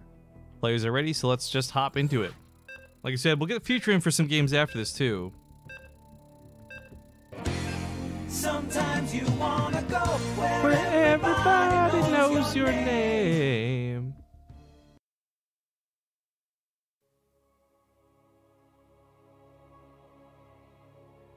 Big thank you to Mark, the Carrier's Mantronic, for that 1-year resub. I got to hang out with this bald bastard at TwitchCon for brief amounts of time, but I got to see him a couple times, which was nice. I will say this, for like any convention, I don't know if you guys ever get to this point or not, but as someone who's always bouncing around from person to person and looking for new people, it means a lot to run into somebody whose face you're happy to see. So Mark, thank you for being one of those guys. 1 year, baby, feels so good. Let's build some carriers to celebrate. Mark, I've got some bad fucking news for you. We're playing the balance test mod, and if things go through as they currently are, nobody is ever going to build carriers again. I'm so sorry. I'm so sorry. Anyways, let's get into it. If you guys are just joining us, this is the last game of these guys playing, but we have Future, a Terran player, in the rafters, ready to play some games and test out some of the balance changes. We'll explain some of the stuff as we go, but these are new maps for the new season as well. And in the bottom right, he is the Orange Protoss player, Puck. His opponent at the top left, we got the Blue Zerg, it's Cham. And we've been at this for about 2 hours. We got some good games out of it. I hope you guys have enjoyed this preview, because not many other people would be able to give you, I guess, a quick look at the maps like this. But these are the maps that will be rotated into the next season, which is honestly coming any day now, as far as I'm aware. Saratoga, hey, thank you for the $10. Says, hey Rifkin, thanks for running this show match. Loving seeing the new patch. Well, thank you for enjoying it. We'll take a look at the map in a moment, but I quickly want to just remind people that the current changes that we are testing with the balance mod are not guaranteed to be the final ones that go through. In fact, from some of the knowledge I know about the summit that I cannot share with you guys, I know that not all of these changes are going through as is. You will see extra things change or be changed. So I'm not sure when the balance patch will officially go live, and I don't know when the official new season of these maps goes live, but it's a good preview to give you guys an idea of what's to come. Anyways, a quick peek in the map. We've gone back to this habit of having really large bases. So 3 out of the 4 new maps have exceptionally large mains, with 1 having a moderate-sized main base, but they all seem to have this trend of no ramp really defending the naturals, which isn't a problem. It's not necessary, but it's just noteworthy that there are ramps that will create chokes. So while not at the base of the natural, still I think as long as you have that map presence and scouting, you should be able to defend this pretty easily. As far as the outskirts of the bases, 3rds and 4ths all look kind of viable and frankly exposed. I can't say that any of these look more desirable than the rest because, like, for example, if you wall off up here, you're obviously going to expand down here, and vice versa. If you wall off here, you might end up expanding this way. Some very interesting terraforming choices for the map, if you would. Caldazar24 says, hey, BaseTradeTV, future YouTube watcher here. Glad to see I got to see something live with my ridiculous work schedule and time zone. Future YouTube watcher. So you're not watching us on YouTube yet, but you plan to? Question mark? Either way, thank you for the comment, and sorry to hear about your ridiculous work schedule, but glad you can get some StarCraft from time to time. Frequent, he says, it's been a long 11-hour day. Dude, I remember doing 12-hour shifts. I hated that shit. That's why I started streaming, trying to make a career online. I feel you, I really do. But I like to pretend that you're from the future. It's kind of cool. We also have Zoro D. Luffy. First off, great name. Big weeb. Rifkin, I'm quite on the heavy side. Any advice on how to lose weight? So here's the problem. I'm not the best guy to ask for this. Although I am good at losing small periods of weight, I'm also equally good at gaining it back. And my best suggestion, this comes from, I'm a little more open to talk about this nowadays. He's really ashamed of it. But from a guy who pretty much rotates between 270 and 300 pounds, calorie control and meal prep is the best way I've ever experienced losing weight. But as far as like getting consistently, I think consulting like a nutrition and doing regular exercise seems to be the best way to go. But again, I can't speak to that because I'm pretty garbage at keeping to it myself. I'll do really good. I'll have like a month where I'll be amazing. I'll do meal prep. I'll do great weight loss goals. I'll keep my calories under control, and then I'll just get bored or fucking angry or depressed or something, like something different every time, but I keep fucking bouncing around. Nah, I don't love it, but a good suggestion in the chat is amputating your legs off. Yeah, that works too, guys. You want to lose a couple of pounds real quick, just chop off a body part. Twitch, I'm obviously joking about this. I'm not advocating for self-harm. Please don't TOS me, Mr. Twitch guy in the chat. Thank you. Or you could go the way of Mark and just lose all your hair. That's how you lose a couple pounds right there. I'm sorry, Mark. I always wondered how you look so fit. Now I know. Oh shit, he's blowing the whistle on me. I'm dead, guys. Rest in peace. All right, the attack commences on the... I was so dumb. I don't know why I said that. The attack commences on the right side, but it looks like Puck with his Sim City's actually set up really nicely to defend this. Unfortunately, though, there's just so many Zerglings, so he still loses a lot of units, but the Nexus, most importantly, remains intact and looks like it will get the finish. On the left side of the map, he's tried to sneak in a Tempest once more, and if you guys are just joining us and you're someone who missed it earlier, the Tempest does move a lot faster now in the balanced version of the game, as well as the attack does enough to one-shot a drone, as Puck is trying to pick them off here 1 or 2 at a time. There you go. So I like the tactics. I like the idea. The harass capability of a Tempest is not something I really considered would ever be a thing. But, oh god. Oh god. Oh my god! 5 health! He gets out of there with 5 health! Survives! Oof. I got a little bit spicy.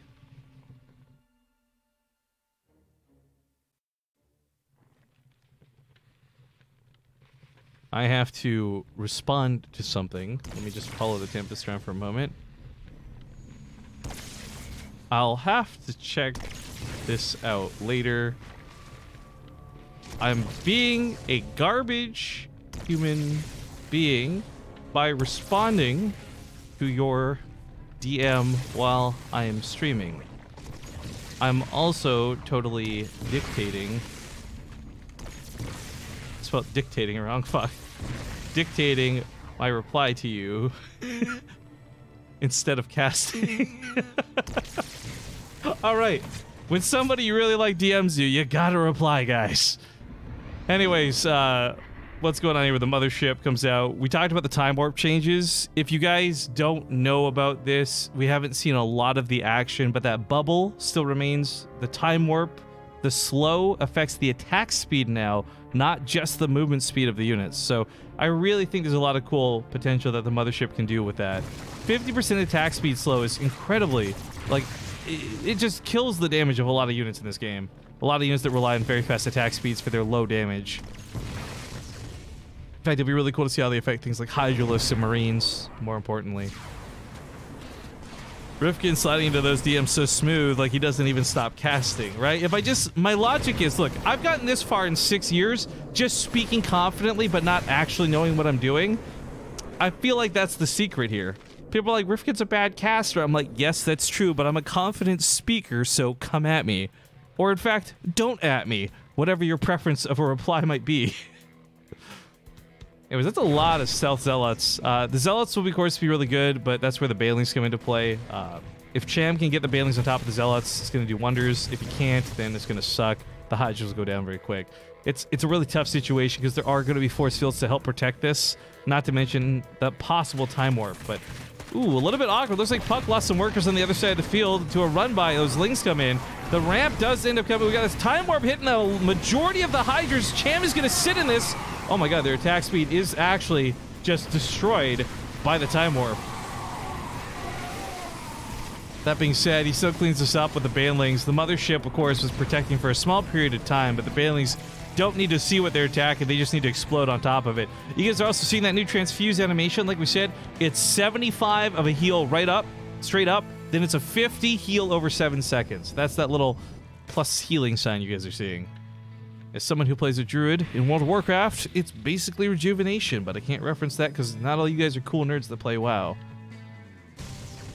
Also, side note, I got to play, I love this. I told this story before on stream. Every like second dungeon I do in WoW, someone in the group recognizes BaseTradeTV, and I had this super sick healer play with us the other night. He was a druid.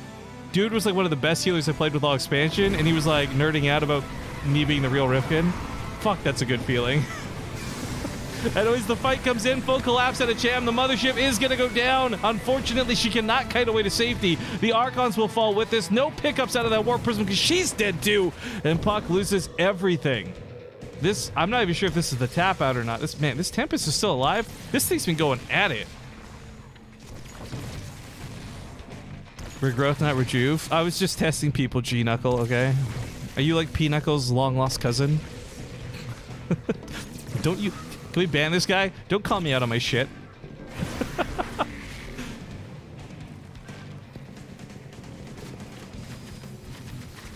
The stasis trap was nice, but there's not enough army to capitalize on this, even with half the army being stuck in stasis. That's a problem for Puck, because if that army gets all in at once, there's no way these Archons can survive. He needs to get another stasis trap off, if anything. The Banelings come in, and they hit some of the Zealots in the front line, Puck chasing into it, but... What did he say? I think this will be very strong, GG. Ooh. Bit of a sour loss there, but Cham ends up getting 5 wins and $100. In fact, let me just go write this down before I forget. Cham, 5 wins. Puck, 2 wins. So Puck gets $40. Cham gets 100. That's not too bad, but now we get Future in for a couple of games. And I gotta go hunt this guy down. Okay, so Puck doesn't want to play because of WSG. The U versus Cham, Coolio.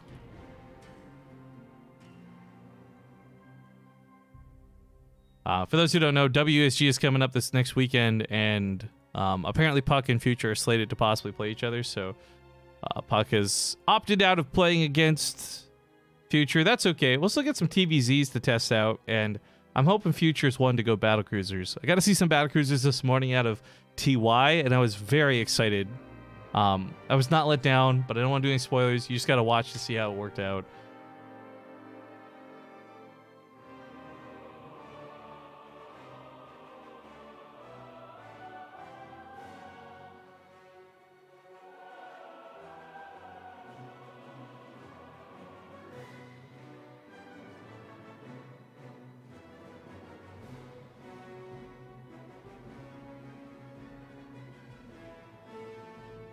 Alright, Future is online. Okay, cool. Future, as the newcomer, please feel free to pick any of the new maps only. Because while we could dance around on the old maps, I think you guys probably want to see more of the new maps. Is that safe to assume? I mean, I could let Future pick some of the old ones, but I think the balance test mod on the new maps is definitely going to be the way to go. Cham's going to go to the bathroom, though, so he'll be back in a bit here. I want to see Rivka naked. No, you don't. Trust me.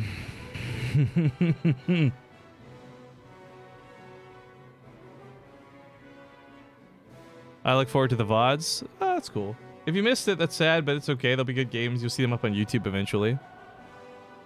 New maps, please. Yeah, we'll do new maps, guys. So... Future is online. We'll wait his choice, or we will await his choice, excuse me. But as far as the replays from this, let's talk about it, guys. The replays we do go exclusively to our people on Patreon as well as subscribers. If you are somebody who is not interested in supporting Twitch, or maybe you're someone who watches exclusively on YouTube, you can support the Patreon for actually a cheaper value than subscribing costs on Twitch. If you go to the patreon.com/BaseTradeTV Patreon for $4 a month, you'll get all the replay packs. I actually just today, earlier, posted an apology because I kind of dropped the ball with Patreon last month on account of being really sick. It sucks, but like I was spending all my free time sleeping, and that's no lie. I wasn't secretly playing World of Warcraft or like going out to parties. I was literally, anytime we weren't streaming, I was sleeping. It was that bad. So for the entire month of October, it's not an excuse, but it's a reason of why things fell off so badly. I look forward to trying harder this month for Patreon, but like I said, whether it's $1 a month just to support the stream, the YouTube channel, or whether it's $4 for a replay pack, I'll be doing better on Patreon this month. Alternatively, though, if you are a subscriber here on BaseTradeTV, whether it's with Twitch Prime or whether someone's gifted you a sub, if you join our Discord server, and I'll actually, while we're waiting on Future to pick a map, I'll walk you guys through this really quick. Nope. Let's go ahead and reset that. Okay, here's our Whoa, don't look at my PMs, guys. You silly guys. I actually don't even know what I had open. But okay, if you're on Discord, right, you're like, oh, what's Discord? I don't use it. Fuck this. I just want the replays. Like, real simple, guys. You join our Discord server, type !Discord in the chat. It'll link you to the Discord server, or just hear me say it's discord.gg/BaseTradeTV. Once you're here, you won't be able to see this channel, the subs only channel. But what you can do is click this little cogwheel, connect your Twitch account to your Discord account. Once you've done that, it'll take a few minutes. You'll eventually be able to see the subs only channel. Once you're in there, in the top right, there's a little pinned messages icon. Now, this differs from channel to channel, and in the subs only channel, this has replay packs in them. In our general chat, that's not quite the case. But yeah, that's how you get access to replay packs from past days. Otherwise, if you're looking for it on Patreon, each of the posts is just sorted. It's easy to find. Thank you, Sloza, 12,000 for the 45-month resub. He says, I love you, man. Let's just be friends. Anyways, Future. I'm not sure what's going on with Future. He's here, he's in the channel, but he's not typing anything.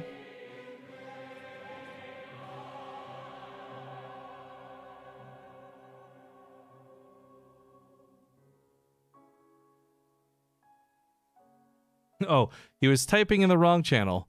What a surprise. All right. Map that looked like a path.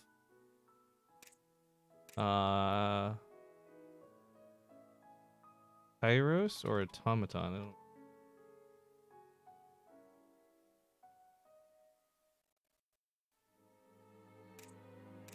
He's definitely not talking about Stasis. Alright, he wants Kairos Junction. Let's make this.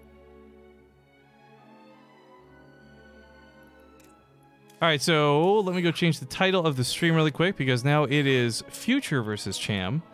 It kind of resets the wins, but it's still $20 per win. So Cham continues to rack up the bucks tonight, with Future possibly stealing some of those away from him. If you want to take off because of WSG, I totes banned. I'll get in contact with you later. How about prize money? But thanks for playing, dude. All right. So we may say goodnight to Puck, but we are getting into a new series of Cham versus Future. This is ZVT. Wait, it's not balance. Oh, I made it with WCS by mistake. Hang on. Balance test mod is what we want. Mikazi says, hi, Rifkin. Hello back at you. Crusher of Cities, I absolutely saw what you wrote in Discord. I just chose not to acknowledge it. You cheeky fuck. Anyways, yeah, getting into this new one. Guys, we got a couple of extra matches made available thanks to CK Walsh, but like I said, due to the length of how long that lasts, I did not expect a best of 7 to take over 2 hours. Not even best of 7, full 7 games. We'll see how long these games go. I will try to, if I can, like bare minimum, do 3. But if we can push out more, we certainly have the prize money for it. And we'll see if we can make that happen. But, waiting on Cham. Cham's good. We'll get going. Boop. Here we go. It's Kairos Junction, ladies and gentlemen.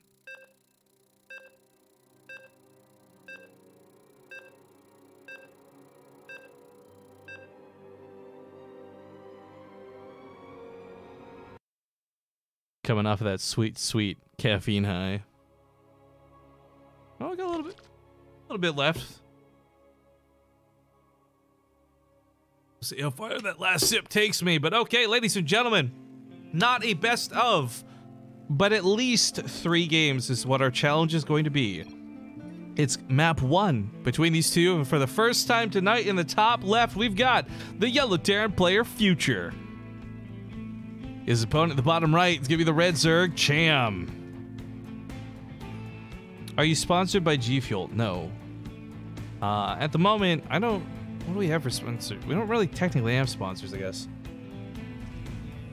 We got some folks we're affiliated with, but that's about that. I actually just like G Fuel, to be honest. Like, here's the thing. I am at a point where I don't drink coffee, but I do need from time to time a bit of a pick-me-up in terms of energy.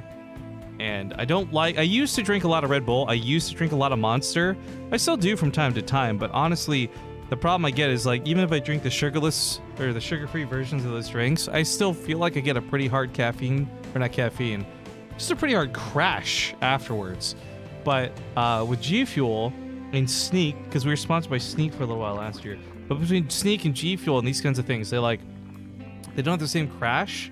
Apparently G Fuel's had some accusations of having lead in it, and there's like other shit, I don't know, but it works.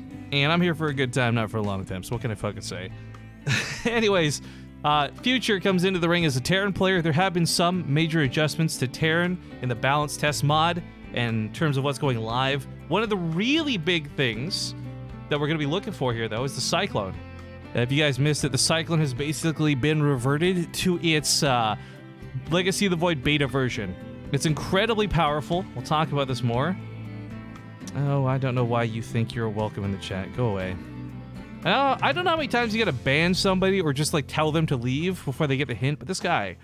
Anyways, yeah, the Cyclone is a major player right now. We saw it a lot versus Protoss this morning. It was kind of gross. It's really strong, and we'll see if Future decides to use it at all versus Cham.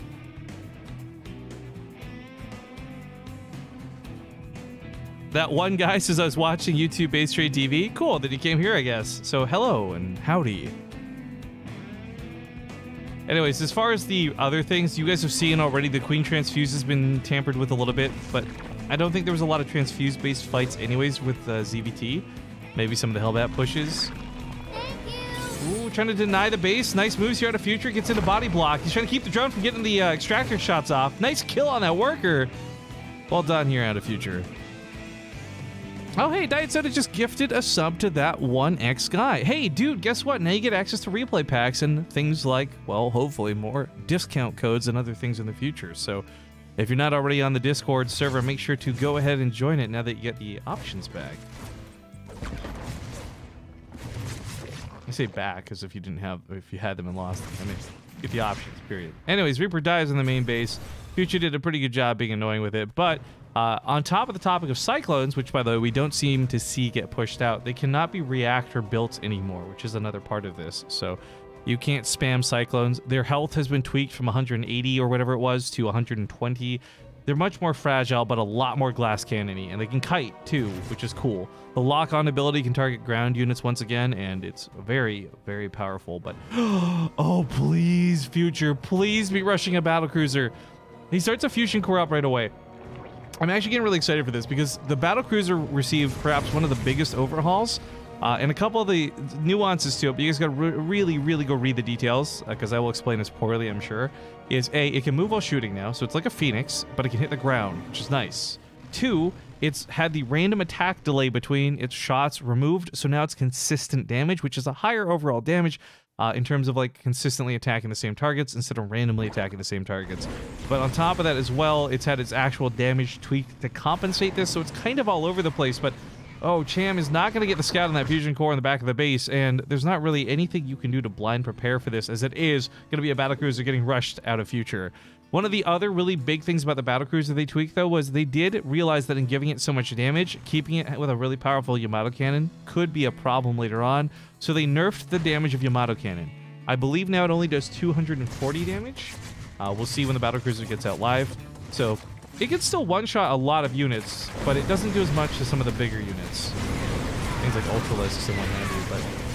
Ooh, Hellings get in here and go for a nice blast. This is awesome because everything he's doing to distract Cham is all the better as long as Cham doesn't realize that he needs things to kill a battlecruiser. And what do you do to kill a battlecruiser, right? Because it still has a lot of base armor. It's still got a lot of health. It can teleport out of danger. It's just going to be tough to fight against without things like Corruptors being prepared or more Spore Crawlers on the way.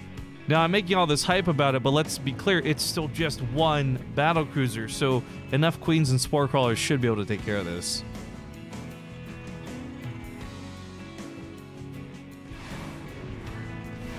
Kuramori is asking if Queen its healing reduced, right? Kind of yes and kind of no. There's the teleport, by the way. He just teleports right on in. The Spore Crawler is shooting at the battlecruiser, but it doesn't care. He can move. He doesn't have to sit here, but he is just taking the shots. Lots of damage getting done here as he starts moving away with those shots. I love it. I love it. I love it.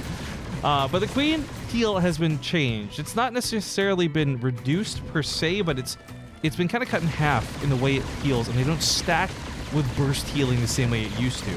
So, for example, the Queen, I think it was 125 healing just straight up before. Now it's 75 immediately with 50 over 7 seconds. You can't stack that heal over time, but what you can do is pump the 75 over and over and over again. It's a different way to heal, but I like it because it's a good nerf without actually destroying the capabilities of the unit. The battlecruiser, by the way, gets out of there alive, doing a lot of damage, killing, like, well, I guess the Hellings killed some drones too. I think you got like 6 drones and like 2 queens or something, or an overlord with that. Not too bad with the battlecruiser. Comes back home to get repaired up. Second one comes out in a second. More starports being made. Oh my god, is he just gonna go mass battlecruiser? Guys, if he just goes mass battlecruiser, Future, you're welcome to come play in any show match ever. I want you in all of them.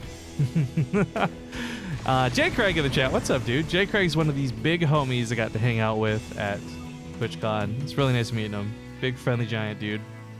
BFG. Hope it's not too long before I get to see you at a convention again. Lest it be perhaps TwitchCon again next year.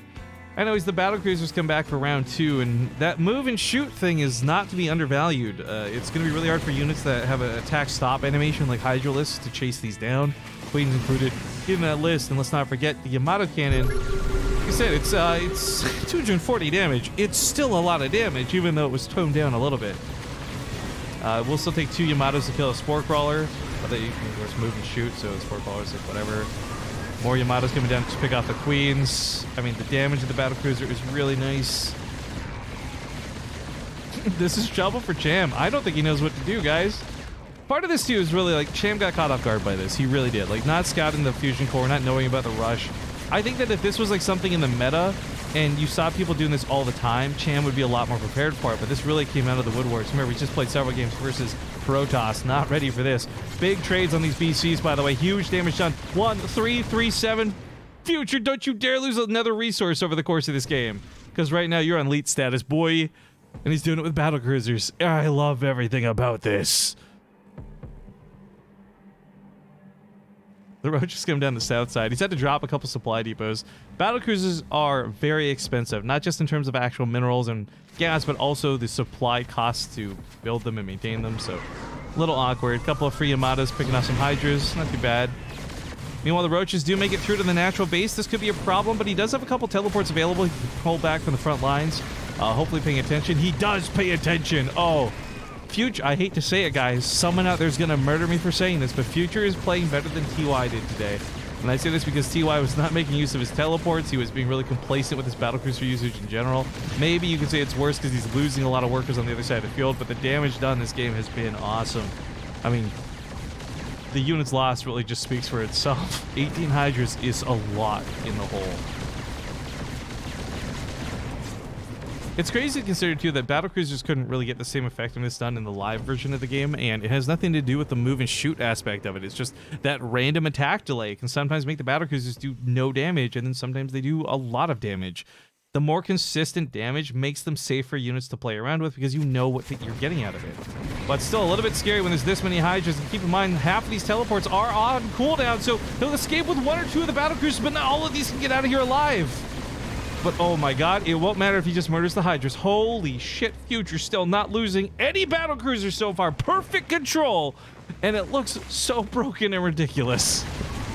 More Yamatos coming into play too. Keep in mind, those teleports are coming off cooldown. Another good teleport! This one off cooldown now too. Another one off cooldown. He's using them all as they come off of cooldown to get the hell out of dodge. And all these battlecruisers live to see another day. 2 more battlecruisers coming in. One of them does have its teleport on cooldown, though, so he's got to be a little bit careful.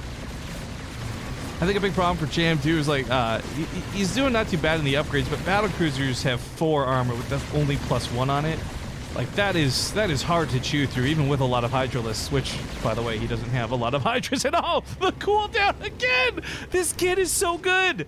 I mean, I was already a big fan of Future prior to any, like, funny changes, but if you've been watching our casts over the last few months leading up to this potential balance mod / balance change, we've talked about how at every big balance shift in the game, every big balance patch, 1 or 2 players that are not really up on that priority list end up doing exceptionally well. They just adapt better. They mesh well with the changes.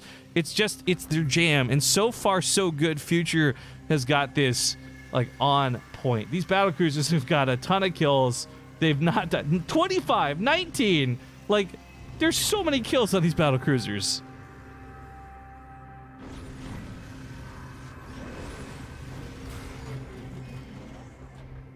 Mods, could you guys please make sure to be on top of this in chat so I don't have to keep dabbing out? Please, thank you. Nightshade SC2, my man. Thank you for the 31-month resub. I see you've come here to celebrate the battlecruiser hype.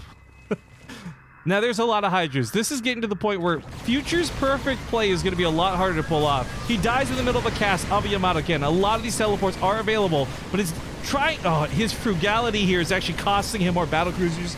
If he was teleporting these way at half health instead of at 10% health, look at the panic. He's only teleporting them like 5 feet back because he's freaking out about this. But he still takes a really good engagement nonetheless. And the resources lost now almost 3-1 Future.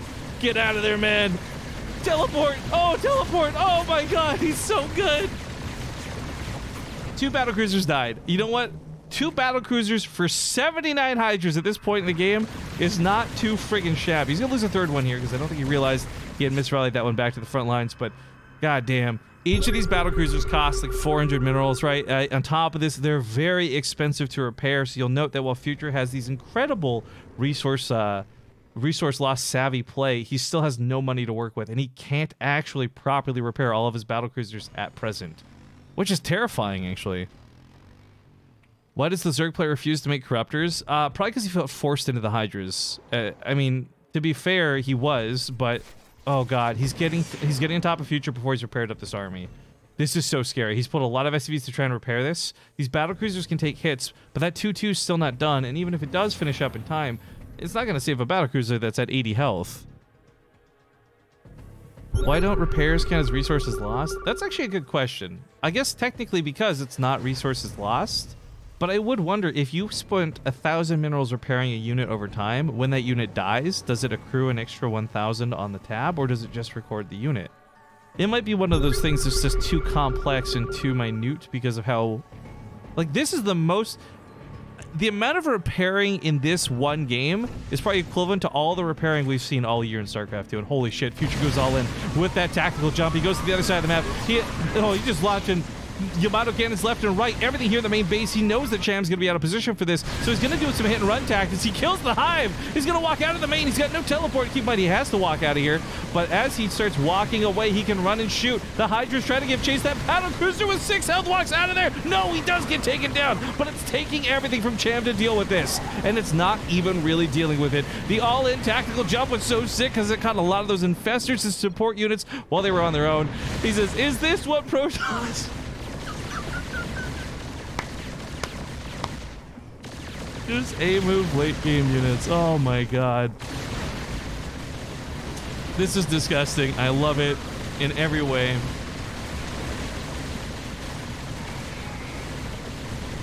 $121 Hydras for 6 battle cruisers. GG's. Future takes map 1.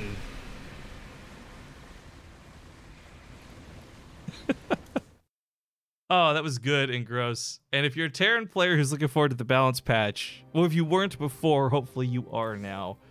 We'll let Cham pick the next map. I'm going to play some commercials, guys. We'll be back in 2 minutes. Thanks for watching, and I'll see you soon.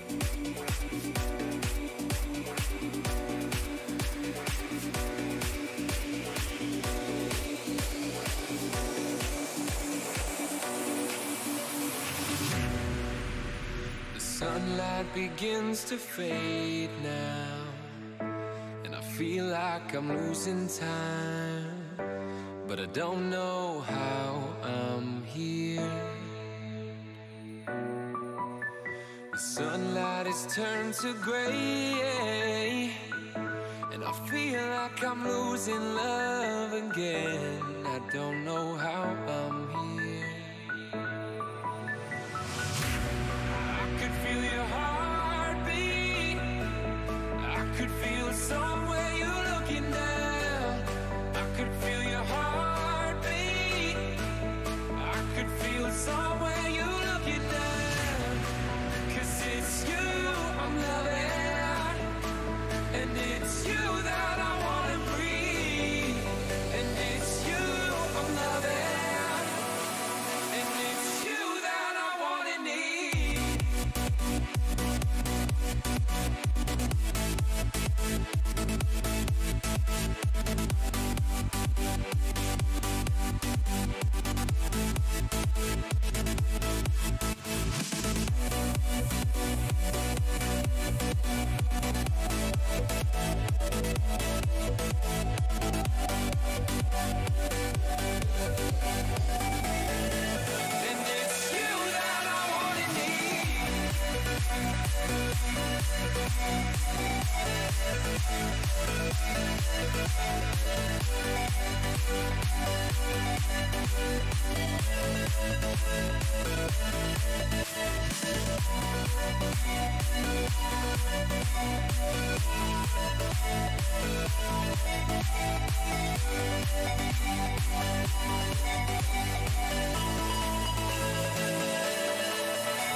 All right, guys, we're back, and the players are just kind of discussing in the lobby about that last game. Cham just saying, like, I guess I need a couple of early infestors because Fungal could stop tactical jump. Now, I don't know if Fungal does stop tactical jump. I know that they changed Fungal to stop things like blinking and what have you, but I'm not sure if Fungal works the same way in tactical jump or not.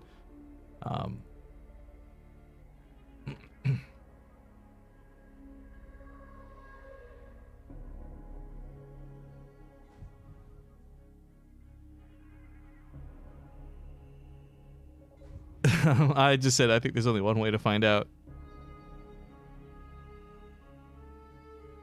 Alright, we'll see if Future's ready. If Future's ready, we'll hop into it. The map picked is Stasis. Stasis is the map that looks like that weird little... You're going to hear me giggling a lot of this map because I think the mini-map looks so fucking stupid. You'll see what I mean if you missed it earlier. Thank you, ABQSC2, for having that 3-month Twitch Prime sub. He says, going steady, baby. Ooh, yeah. Well, the late night cast has been a bit fun, but I think, like I said, guys, we'll probably cap it at 3 and use the excess funds for future Showmatch stuff. Presuming CK Walsh is cool with that, I'll follow up with him if he wants a partial refund or something. We can make that happen, but let's get through these games first and see how it goes. Spawning here in the top right side of the balance test mod map test thing we got going on, we got the blue Zerg Cham. And his opponent... his opponent in the top left, it's the yellow Terran Future. Okay, so it is still $20 per map win. At the moment, Cham has 5 wins, Puck has 2 wins, and Future has 1. Not too bad. But, yeah, this map's kind of unique in a couple of different ways. I'm trying not to look at the minimap while I explain this, because, well, it looks like at a glance, there's a lot of open airspace up here to fly around. This is actually all just cosmetic. There's actually, it's like that stupid thing all the new phones have. There's like a little unpathable area up here. These are air blockers that just service to make sure no units can go around the top side of the map. So this actually makes these bases kind of shallow, and you can't have a lot of dead airspace around them. We saw Puck try to abuse Tempest on this map, and it didn't work out because of how limited he was by the airspace. Now, Future may run into that same problem here, or maybe he won't, because battlecruisers can jump all over the place. We'll see if he even goes that direction or not. Calls him a Protoss user. But yeah, like I said, both players were discussing in the lobby kind of like, how do you deal with battlecruisers? Future was just kind of like, dude, I have literally never used battlecruisers before. I don't know. Actually, the lowest I have being a good player. Jesus. But Cham was thinking about these other things. So one of the big changes for Zerg was fungal growth. While not doing a ton of damage still, it does lock units down in terms of they can't use the abilities to escape. So, for example, if you fungal growth a stalker, it can no longer blink away, at least until fungal wears off. So maybe that works on tactical jump. I don't know. But one thing is for sure, Future may change things up.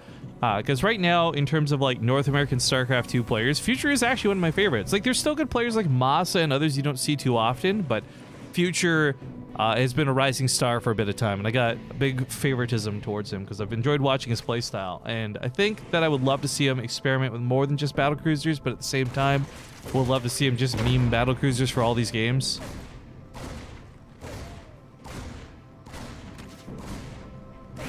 God damn that clip, I can't unsee it now. I know, right? This stupid thing. Like, look, these are the hands. These are each of his hands holding up the legs. And that's his butt. That's the belly button. That's his face. I can't. Like, I don't know how they made this map. I got it past the sensors. I can't link you guys not safe for work stuff because that's totally against Twitch TOS. But like, I'm just saying, if you Googled Google image search Starbucks girl legs, you might see a more accurate depiction of what I'm trying to describe, but, you know, I wouldn't tell you to do that because that could get me in trouble. So just if you happen to do that, you might see what I'm trying to share here. At any rate, the Reaper's getting some nice scouting, hops around up here to the main base. A quick tank comes out of Future, actually. I'm really curious what he plans to do with this. There's some potential, perhaps, he wants to place it behind these rocks. The tank wouldn't really reach anything, though. This is about the range the tank would have pressed up against this, so I don't know what he wants to do with this. Maybe just have it out defensively, and I mean, that's fine, too. One thing we kind of talked about was there's this trend with most of the new maps. 3 out of the 4 new maps have pretty wide open mains. I like to refer to these mains as your mom, personally, but wide and open being the key words to describe them, so some potential for Nidus worms or just areas you need to cover with those tanks a little bit more. He is going to push across the map, though, with the tank and not use it defensively. I do see some cool potential with this, though, right? Like, you could create some pressure using these rocks. It's not quite like Deadwing, because with the Deadwing rocks back on that map, you could actually sit up on top of the ledge and genuinely threaten your opponent. In this case, it's more of just like a fallback point for Future. Like, he could put a tank here that would cover his attack unloading onto the creep. The tank is on the low ground, by the way, so a little awkward. Kills the Zergling. Another tank coming across.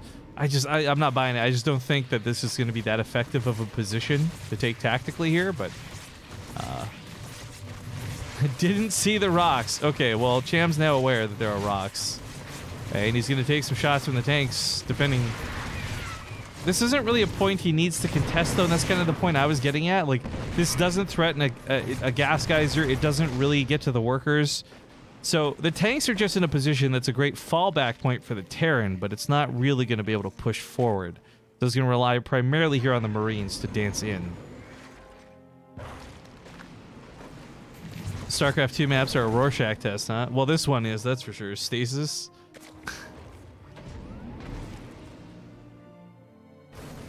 CSATs. The transfuses are going into the units. Not too bad. He leapfrogs the tank over. The other one's covered. That Liberator's getting some good shots in. While the Marines are being dealt with, that costs Cham a lot. Cham a lot. With King Archer and the Knights of Justice. Two Marines are kind of awkward. All they can really do is bait out some units to maybe attack. I'm not sure what that corrosive bile is trying to hit. Marine does go down. The tanks are actually threatening this hatchery, though. This is not a position Cham can let happen. So the medevac picks up the tanks to get out of there. The Liberator escapes. All in all, good trades for future this game. In fact, kind of like 2-to-1 in the loss ratio. The Liberator doesn't have a lot of space to wrap around, but it finds a spot to get in over here. If he target fires that queen, there we go. Get one, getting two, looking for three. Not quite getting three, but some good damage out of Future on his way out. He did build a third orbital behind this, and it wasn't something super all-in, so he does start moving his command center towards a third. He's playing bio, not mech, by the way, guys. Which is very different than what we saw earlier today, is if you were, of course, tuned in for the Alima League, you saw a lot of TY trying to bust out mech moves. Not what's happening here.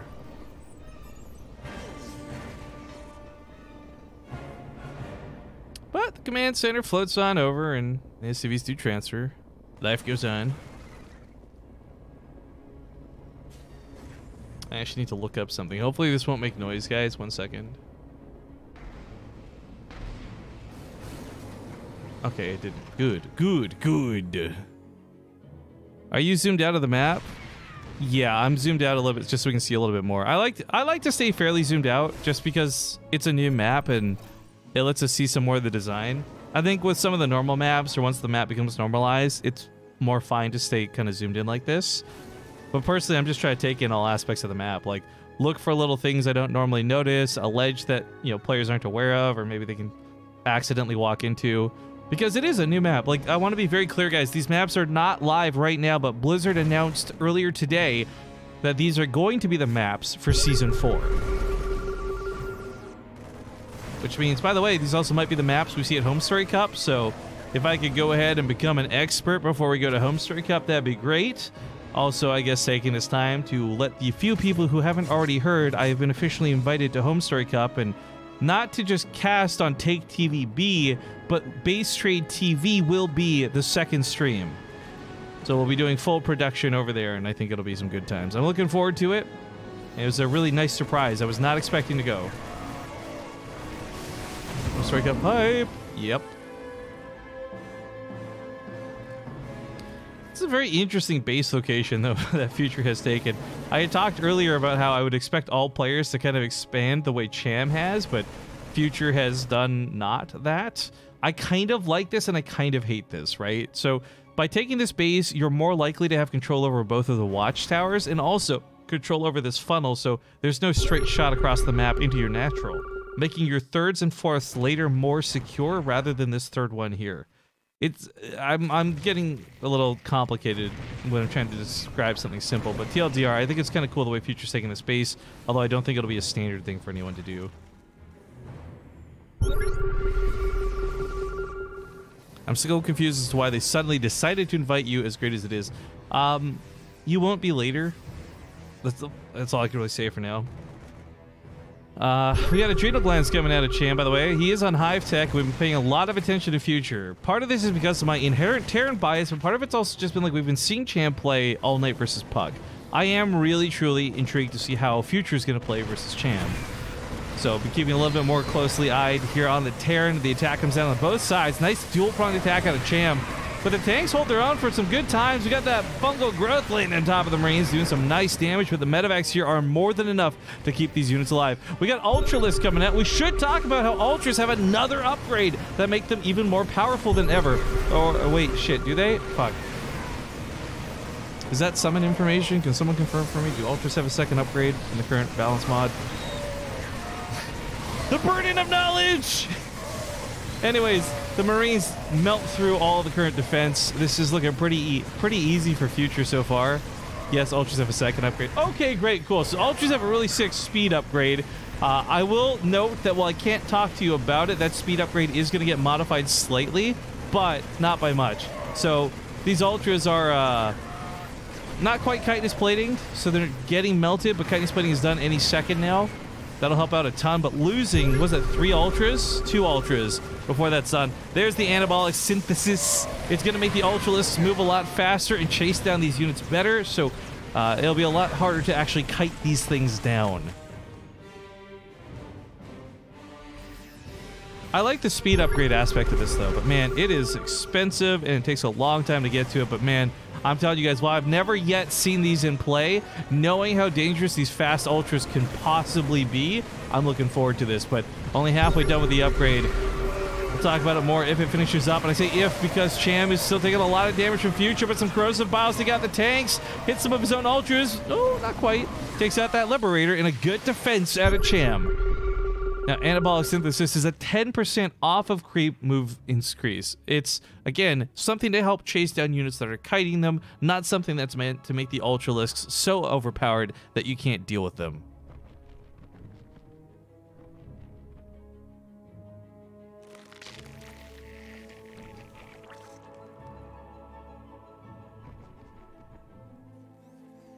Oof. I'm just taking a bit of a breath here, guys. It's, this is the second cast of the day. I'm having a good time. No complaints, but I am getting tired. Rifkin, did Blizzard actually listen to you at the summit? I can't talk about that Diet Soda, sadly. We really can't talk about stuff that happened at the summit. I'm not saying that to be coy. Like, we signed an NDA, which sucks because, like I said, some of this stuff I'm trying to... Very hard to not leak. Because I know some of the things that will be coming out and some that aren't yet thing...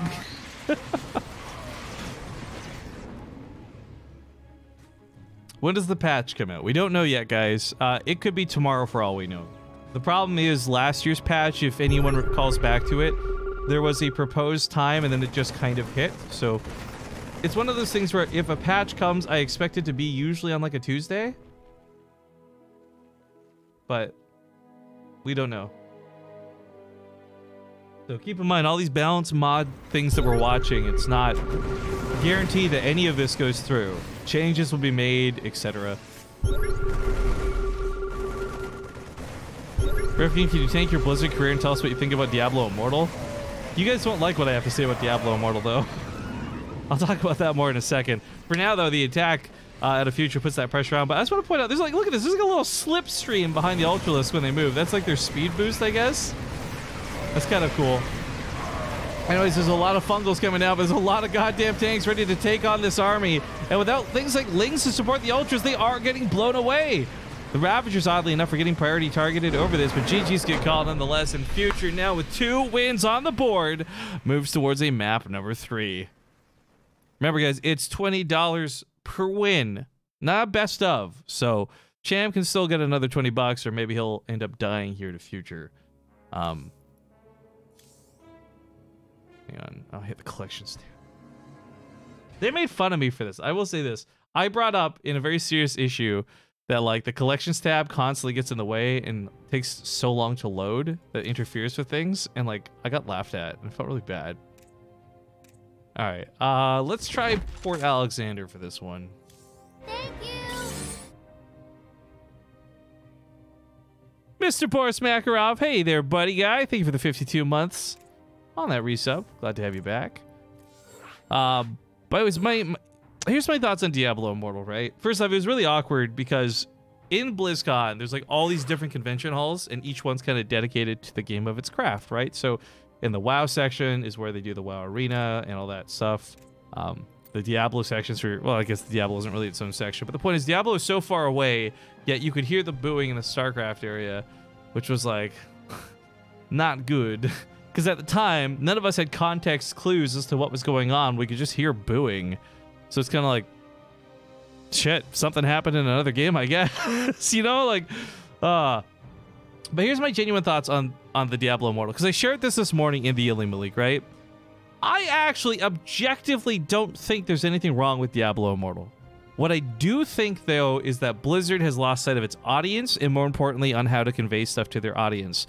Because if I were in charge, and I'm not, but if I were, here's what I would have said, right? Here's how I would have done it. Hey, guys, unfortunately, we have no news about Diablo 4. I know you all want it, so to tide you over in the meantime, while we work diligently away on Diablo 4, here is a mobile game for you to enjoy until it comes out. Diablo Immortal. But instead what they did was they treated it like this big teaser for this really amazing thing that was going to come out, as if it was the next hot shit that everybody wanted, and they tried to force a mobile game down the throats of a convention made for PC gamers. So it's like, they could have, I don't think, like, I tested Diablo Immortal. I think as far as what, because I play a ton of mobile games, I personally don't like it, because I don't personally like this style of mobile games, but I think their problem is the game is still good, it's smooth, they just marketed it as badly as you could, to the point where it's getting memed across the internet, and like, there's this Reddit thread on Reddit thread, like you guys have seen all this, I don't need, do you not have phones? Do you not have anuses? Like, it just felt like it was out of touch with their audience. That's all I really have to say about it, honestly, when it comes down to it. As far as whether the game will be good or not, hell if I know. I know that I bought Diablo for the Switch. I'll probably play Diablo Immortal a little bit, but anyways, that's my answer to the question. Anyways, guys, we're getting into game number 3. This might be the last one. We'll see how long it goes. Heatsink _ thank you for the 40-month resub. By the way, says SC and Diablo are being neglected because they don't have perpetual payments. Ooh, more comments on that, but we'll save that for later. For now, on the top left side of the map, we get the yellow Terran player. It is Future. He's got 2 wins on the board, and Terran looking OP. To the bottom right, we have the blue Zerg Cham. So let's take a look at the grand picture of what was BlizzCon, right? Because I don't know about you guys, but I follow a lot of the games. Obviously, Overwatch was the hype. Like, StarCraft's peak viewership was equivalent to Overwatch's average viewership, right? So we know Overwatch is king shit right now, but it makes sense because there's literally millions of dollars going to franchise that shit, right? So okay, Overwatch is doing its own thing and it's doing amazing. Where does that leave the other games? Because you still have WCS, you still have HGC with Heroes of the Storm, you still have the WoW Arena system too. Like, where do all these things lie? And what was crazy is I very intentionally made sure to constantly visit each of the stages, look what the hype was, look what the viewership was online. Heroes kind of came in last, which is a little bit sad to say because I know the Heroes community is actually one of the more passionate and tight-knit ones. They're really friendly, great people, but the reality is Heroes viewership was pretty bad compared to the other games, StarCraft and WoW alike. The actual hall itself was kind of empty until the grand finals, but that could be said about most games, so I'm not going to really highlight that. But what was so interesting to me was you had WoW and StarCraft in a lot of the kind of quote-unquote news when it came to BlizzCon. This was brought up primarily because the entire World of Warcraft Arena prize pool was worth less than the first place prize of WCS for StarCraft. So people started, of course, talking about this a lot. The WoW Mythic Invitational filled up the hall like I've never seen before. It was so unbelievably hype and it was a good time. But the StarCraft finals flooded the arena. The entire hall was backed up all the way to the door. Like, StarCraft and World of Warcraft knocked it out of the park. Like, in terms of live viewership at BlizzCon. The online viewership for it was astonishingly good too on both games. And I think what's kind of sad is WoW Arena, and you could argue WCS, but less because we have at least the war chest to go off of, are like the more neglected Blizzard esports. I mean, look how much money they put into HGC and trying to make Heroes a thing. Then Overwatch came along, and Overwatch is eating up all the money resources out of Blizzard. But the reality is, like, you guys can talk about Diablo all you'd like. When it comes to the esports side of things, the two games that I feel, from my perspective as an outsider, WoW and StarCraft 2, which are, in my opinion, the more neglected of their esports games, probably did the best at BlizzCon, which was really cool to see. And it's not like, oh my god, now that they're doing so well, Blizzard should give them more money. That's definitely not how that's going to work, sadly. But it is nice to see that you've got these really hardcore communities that rally behind these old games that are just, you know, even with the neglect, and I say neglect with air quotes, Blizzard still supports both these systems, don't get me wrong, but with the neglect comparatively to these other things, you're just like, wow, it's so unbelievably hype, and it got so good viewership, and so good everything. So while BlizzCon was kind of a disappointment in terms of like big announcements, look at Diablo, right? We got a lot of really cool shit, like Warcraft 3 Reforged. I can't believe how many people I met said they've never played Warcraft 3 before and were excited to play, because Warcraft 3 was my whole high school. I played through the campaign multiple times over, multiple difficulties. I went through all the Easter eggs, cheat codes, no cheat codes. I played Wintermall Wars and fucking Skibby's Tower Defense. Thought I was blue in the face every night with my best friend Mike at the time, right? Like, there's some really good, but like perhaps undervalued releases like that. But the best thing about this BlizzCon is I think this was the best year for esports ever. A lot of it has to do with the games growing, but a lot of it has to do with Twitch growing as well. Because as Twitch gets bigger, the viewership for each of these games gets bigger. And holy fuck, guys, StarCraft, like, did anyone see those viewership stats? It was like twice the viewership of what it had last year. So yeah, it's easy to get caught up on like a lot of the negative stuff that came with Diablo Immortal, but there was so much good shit that came out of this BlizzCon. So, I can't remember exactly the point I was responding to, but I think that blanket of information I just barfed on you all hopefully answers a question. Flosh, what's up, man? Yeah, Wintermall Wars, that stuff was so much fun. Yeah, except you always had that one guy in the middle that would leave and ruin it. You'd have to remake the game, right? Been there, done that. Why do you think viewership was up so high? I think it's just, like, honestly, a lot of people want to talk about aspects of free-to-play and this, that, and the other for StarCraft. I think a couple of things happened very special with BlizzCon. One is you've got Twitch growing, and as Twitch grows, the trickle-down effect is each game on Twitch will grow with it, right? I'm not saying that that's responsible for 40,000 extra viewers, but the other part of it that's really key is if you look at social media, at the time of BlizzCon, everybody who's pretty much in esports, whether you're the CEO of Twitch, whether you're a pro gamer who's swapped to another game, a lot of people have StarCraft in their blood in terms of like what they started out watching, their nostalgia and what have you. So for them to tune back in for the biggest event of the year, that actually accounts for a lot of people. And as you start having these figureheads tweet about their excitement for WCS or the anticipation of world news with Cyril beating a non-Korean as BlizzCon champion, like, you're gonna have their followings then also check it out. So I think that's why you see such a big spike in viewership for BlizzCon compared to all these other events, because you're not gonna have like a bunch of ex-StarCraft pros moved on to Fortnite or LoL or PUBG tuning in for like a DreamHack, but you're definitely gonna have them tuning in for a BlizzCon. And as they tweet about it, it's that social media trickle down too. So it's a combination of many things that account for more viewership. I wish I had the access to Twitch stats to see exactly where, what, and when, but I love looking at that stuff, guys. It's so cool. Anyways, sorry, I keep going on a tangent about this because I love discussing this stuff, but I know it's really boring, so I apologize. Lumberjack, thank you for the 22-month resub. We watched Cham just now for the first time I talk about the game in 7 minutes. Cham tried to go for an attack that I think startled Future, but wasn't really that terrifying. Both players know this, and that's why Cham kind of fell back and chose not to pursue the engagement.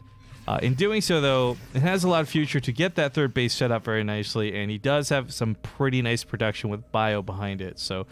Last game, he didn't really rely on anything too cheesy. Game 1 was definitely cheesy with the battle cruisers. Like, we can just, like, point and laugh about that, let's be honest. But I think all in all, Future's got a good-looking future in this game. Oh, he's gonna get... Oh, he denies armor upgrades. That's huge! Cham, by the way, is pumping out some infestors. Some fungal growths, I think, are part of what he's thinking about right now. But denying armor upgrades that were so close to finishing is a huge blow to Cham, especially because Future not only has 1-1 already completed, but he's on his way now to 2-2. And this upgrade discrepancy is going to kick Cham's ass as the game goes on. Thank you. Zilxia, thank you for the Twitch Prime sub, by the way. You know, the sub train kind of slowed down a little bit through the stream. We had some nice gifts earlier, and thank you guys for that. But nice to still get some subs here towards what is possibly the end of the stream. Death rains from above, and roaches and Or excuse me, Ravagers and Lings deflect the attack. Ultralisk Cavern coming out though, and we'll probably see him try to push these again. I don't think Ultralisks were the problem last game, but I really think timing was. And what I fear is that the upgrades might kick his ass again this game, right? Emphasizing, of course, how that +1 armor was delayed so long. These Ultras are going to come out with chitinous plating, and like that'll be it. There won't be +3 armor behind them. So Marines are still going to be able to chew through that Ultralisk carapace pretty easily. Big fungal growth, but kind of a miss. The second one looks a little bit better than the first. He tries to pick up, but that's, again, anything caught by fungal growth isn't locked in place, but can't be blinked, can't be picked up, and Medivacs can't be grabbed from a warp prism. It's a nice little lockdown mechanic. I gotta say though, before going back to the topic of all this other stuff we've been talking about, I'm just exceptionally excited for Warcraft 3 Reforged. I know a lot of people are looking at it like, great, it's gonna rebirth the game, I'll make a career out of it. There was a summit for it and all these other things. I don't really care about that, right? Like, that could be cool. Maybe BaseTradeTV does Warcraft 3, I don't know. But I've got such heart nostalgia for that game because I played that game with my best friend for my best years in high school every day. I'm really looking forward to playing it again. Now, this would have been a really nice pickoff, by the way. Not even nice. That would have been a devastating pickoff if he had killed that Evo Chamber, because that was the Carapace upgrade once again. But, oh my god. It's barely going to be 1-1. It's 2-2 bio. He's going to carry this plating, sure, but that might not matter because this tank push with it is huge. I didn't realize just how big of an army Future had amassed behind this. And while this is the balance test mod, guys, none of these units were really changed. The dynamic of the way Ultras and Infestors affect this might, but I mean, generally speaking, this is going to be your typical big attack that just is hard to defend. Huge fungal lands on top of the Marines, but the tanks are shredding through the Ultras. Keep in mind, these guys have 5 armor. The Marines are still hitting for a lot. Oh, cool. What did I press to show control groups for the players? Or what did I press? Wait, does this work for Cham? Huh. The day I learned you can show control groups on GameHeart. I didn't know this, guys. I actually think that's really cool. So Cham's got 6 hatcheries on hotkey 1. Nice. I like actually the difference of control groups between the two, but I guess it makes sense because all these buildings are the same as 1 hatchery. Anyways, the attack comes in, but really, Cham needed to hit this from multiple angles. He comes in from the front, allowing the tanks to focus their fire forward. That being said, the Liberators stand strong. They clear out most of the Ultras, and even though he might push through this costs Cham an arm, a leg, and a couple of Ultras. The resources loss actually looks pretty close, but I think it was a much bigger loss for Cham than it was here for Future. Oh, nice pickoff of that tank. It's that Ultralisk. Continues pushing forward with more of the Marines. Fear the Clap. Thank you for the 6-month Prime sub. This Liberator continues to poke up and push forward. All it needs to do is zone out some of the units that are going to be spawning here. He goes by the ramp for this. Not a bad move. That Infestor incredibly low. I mean, the Marines are spread for the Ultra. These ones dive into the mineral lines. He got a little bit desperate going for the Infestor. Nice transfuse goes into this to keep it alive. And I guess that's where that 50 healing over time comes into effect. You guys don't know if you haven't been paying attention. That Queen only heals 75 damage up front, but then 50 over 7 seconds. So it's not a big transfuse like you're used to seeing. Not in the typical sense, at least.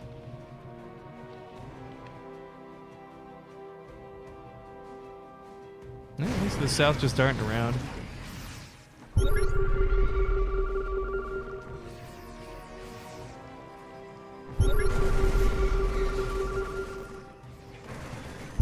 Cleaning up a lot of this creep is nice here for Future. There's a Ling attack on the left side, but looks like he's set up for that. Reinforcements should hold, but Adrenal Gland Lings actually do a lot of damage. I forgot about this, but the upgrade discrepancy is still a problem. It's funny to see neither player still advancing as they're kind of low on money. I would love to see Future get to 3-3 before Cham got to 2-2. That would be a game destroyer of a move. But Baneling's collide in. I guess he's not had a lot of Banelings to worry about this game, so a bit of a surprise in that regard. Thank you for banning that. The Corruptors are a little scary, but truthfully, there's just not that much anti-air here. Like, the Marine count's actually not enough to really stop these from picking off those Liberators, as you can see. But the Corruptors are on no upgrades, so they can't really fly in either. The tanks are just leapfrogging forward 1 or 2 at a time, inching closer and closer to that hatchery, but Cham is setting up for a multi-pronged attack this time. this should go a lot better than the last one. The Ultras on the top side distract some of the tank shots, so the Ultras to the south actually get in here for some connections, but it looks like Liberators, tanks, and Marines are a little bit too much, and Cham, I thought that was going to go much better for him. He barely scratches the tanks. He's in a lot of trouble now, guys. His future pushes forward. He might just have his number. Cham, who was dominating all the show matches tonight, is starting to lose out here pretty bad to future.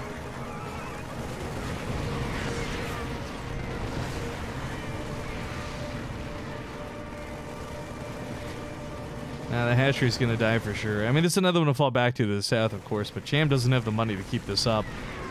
Down in upgrades and 40 supply in the hole. I think Future's got this. We might just see a 3-0 lockdown coming out of him. Remember, Cham has won 5 games tonight, though, so he walks away with no less than $100. Puck got 2, Future's got 2, possibly 3. Tanks get those shots, Ultras fall apart, and this is getting closer to the end of the game. I love the unsieged tank hit squad. By the way, he's just going to, like, attack move. No, he's going to target the hatchery instead. That kind of works. He will barely not get this, though. Oof. That was a big dedication of tanks to go down. I don't know if that was enough to throw the game, but the Broodlords are out. Now things get a little bit scarier because there's no medevacs to heal these units or even pick them up and get them out of danger. Literally 1 HP? Yeah, dude. Let me just cover up that. Look at that 1 HP on the hatchery. Oh, shit. Okay, he should be able to finish this off. He knows it. He's actually trying to kill the drones first. Because, of course, if you kill the hatchery, it spawns a bunch of broodlings and makes this a headache. So he'll kill that last, pick up a lot of drones in the process. Cham now beaten back down to effectively 1 base mining. And even that is almost out of minerals. So Thor's coming out. This is kind of neat, actually. So they changed the Thors around a lot. They've taken away the armor that it used to have. So not only is 1 armor, not 2. They've also had their attack damages tweaked a lot. Blizzard at the moment seems to be trying to make these more of like an anti-air unit. Like a unit on the ground that could take on a carrier in the sky type thing. But unfortunately, I don't know, still not that sturdy. Regardless, 55 damage versus massive. It can take on these Broodlords and do a ton of damage. I'm not sure how it'll fare here versus the Ultralisks.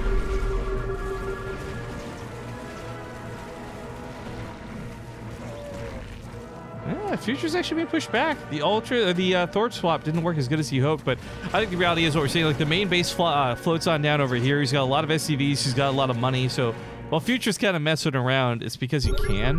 The upgrades have caught up. It's 2-2 to 2-2, but we're not seeing a lot of Lings and Ultralisks. We're seeing these Corruptors and Broodlords be the All-Stars, and unfortunately, those upgrades don't benefit them that well. But I don't know, we got more Thors getting pumped out.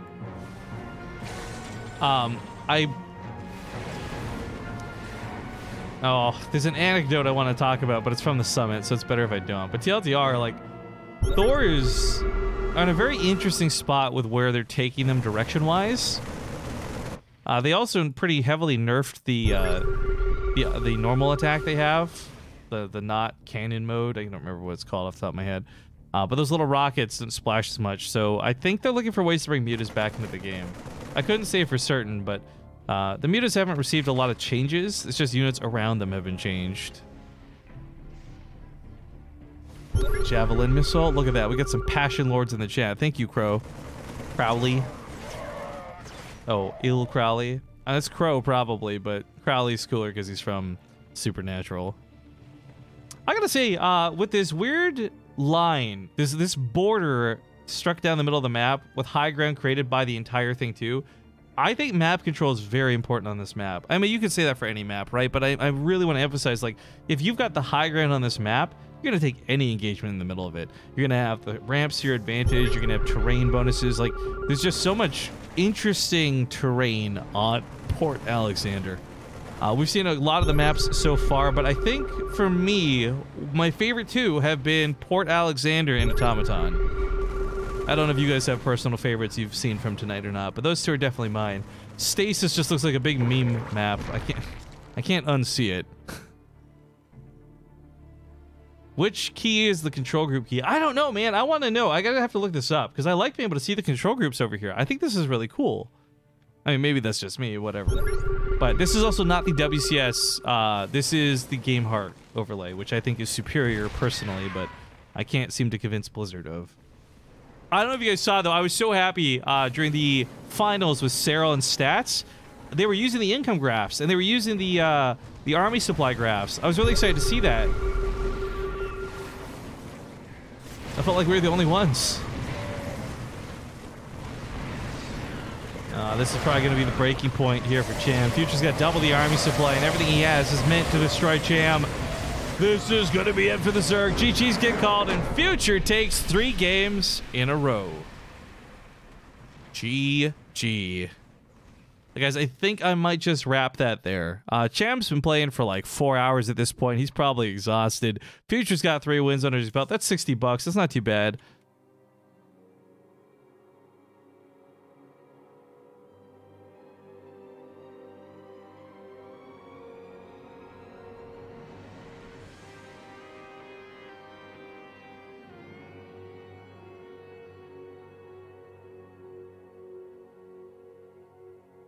All right.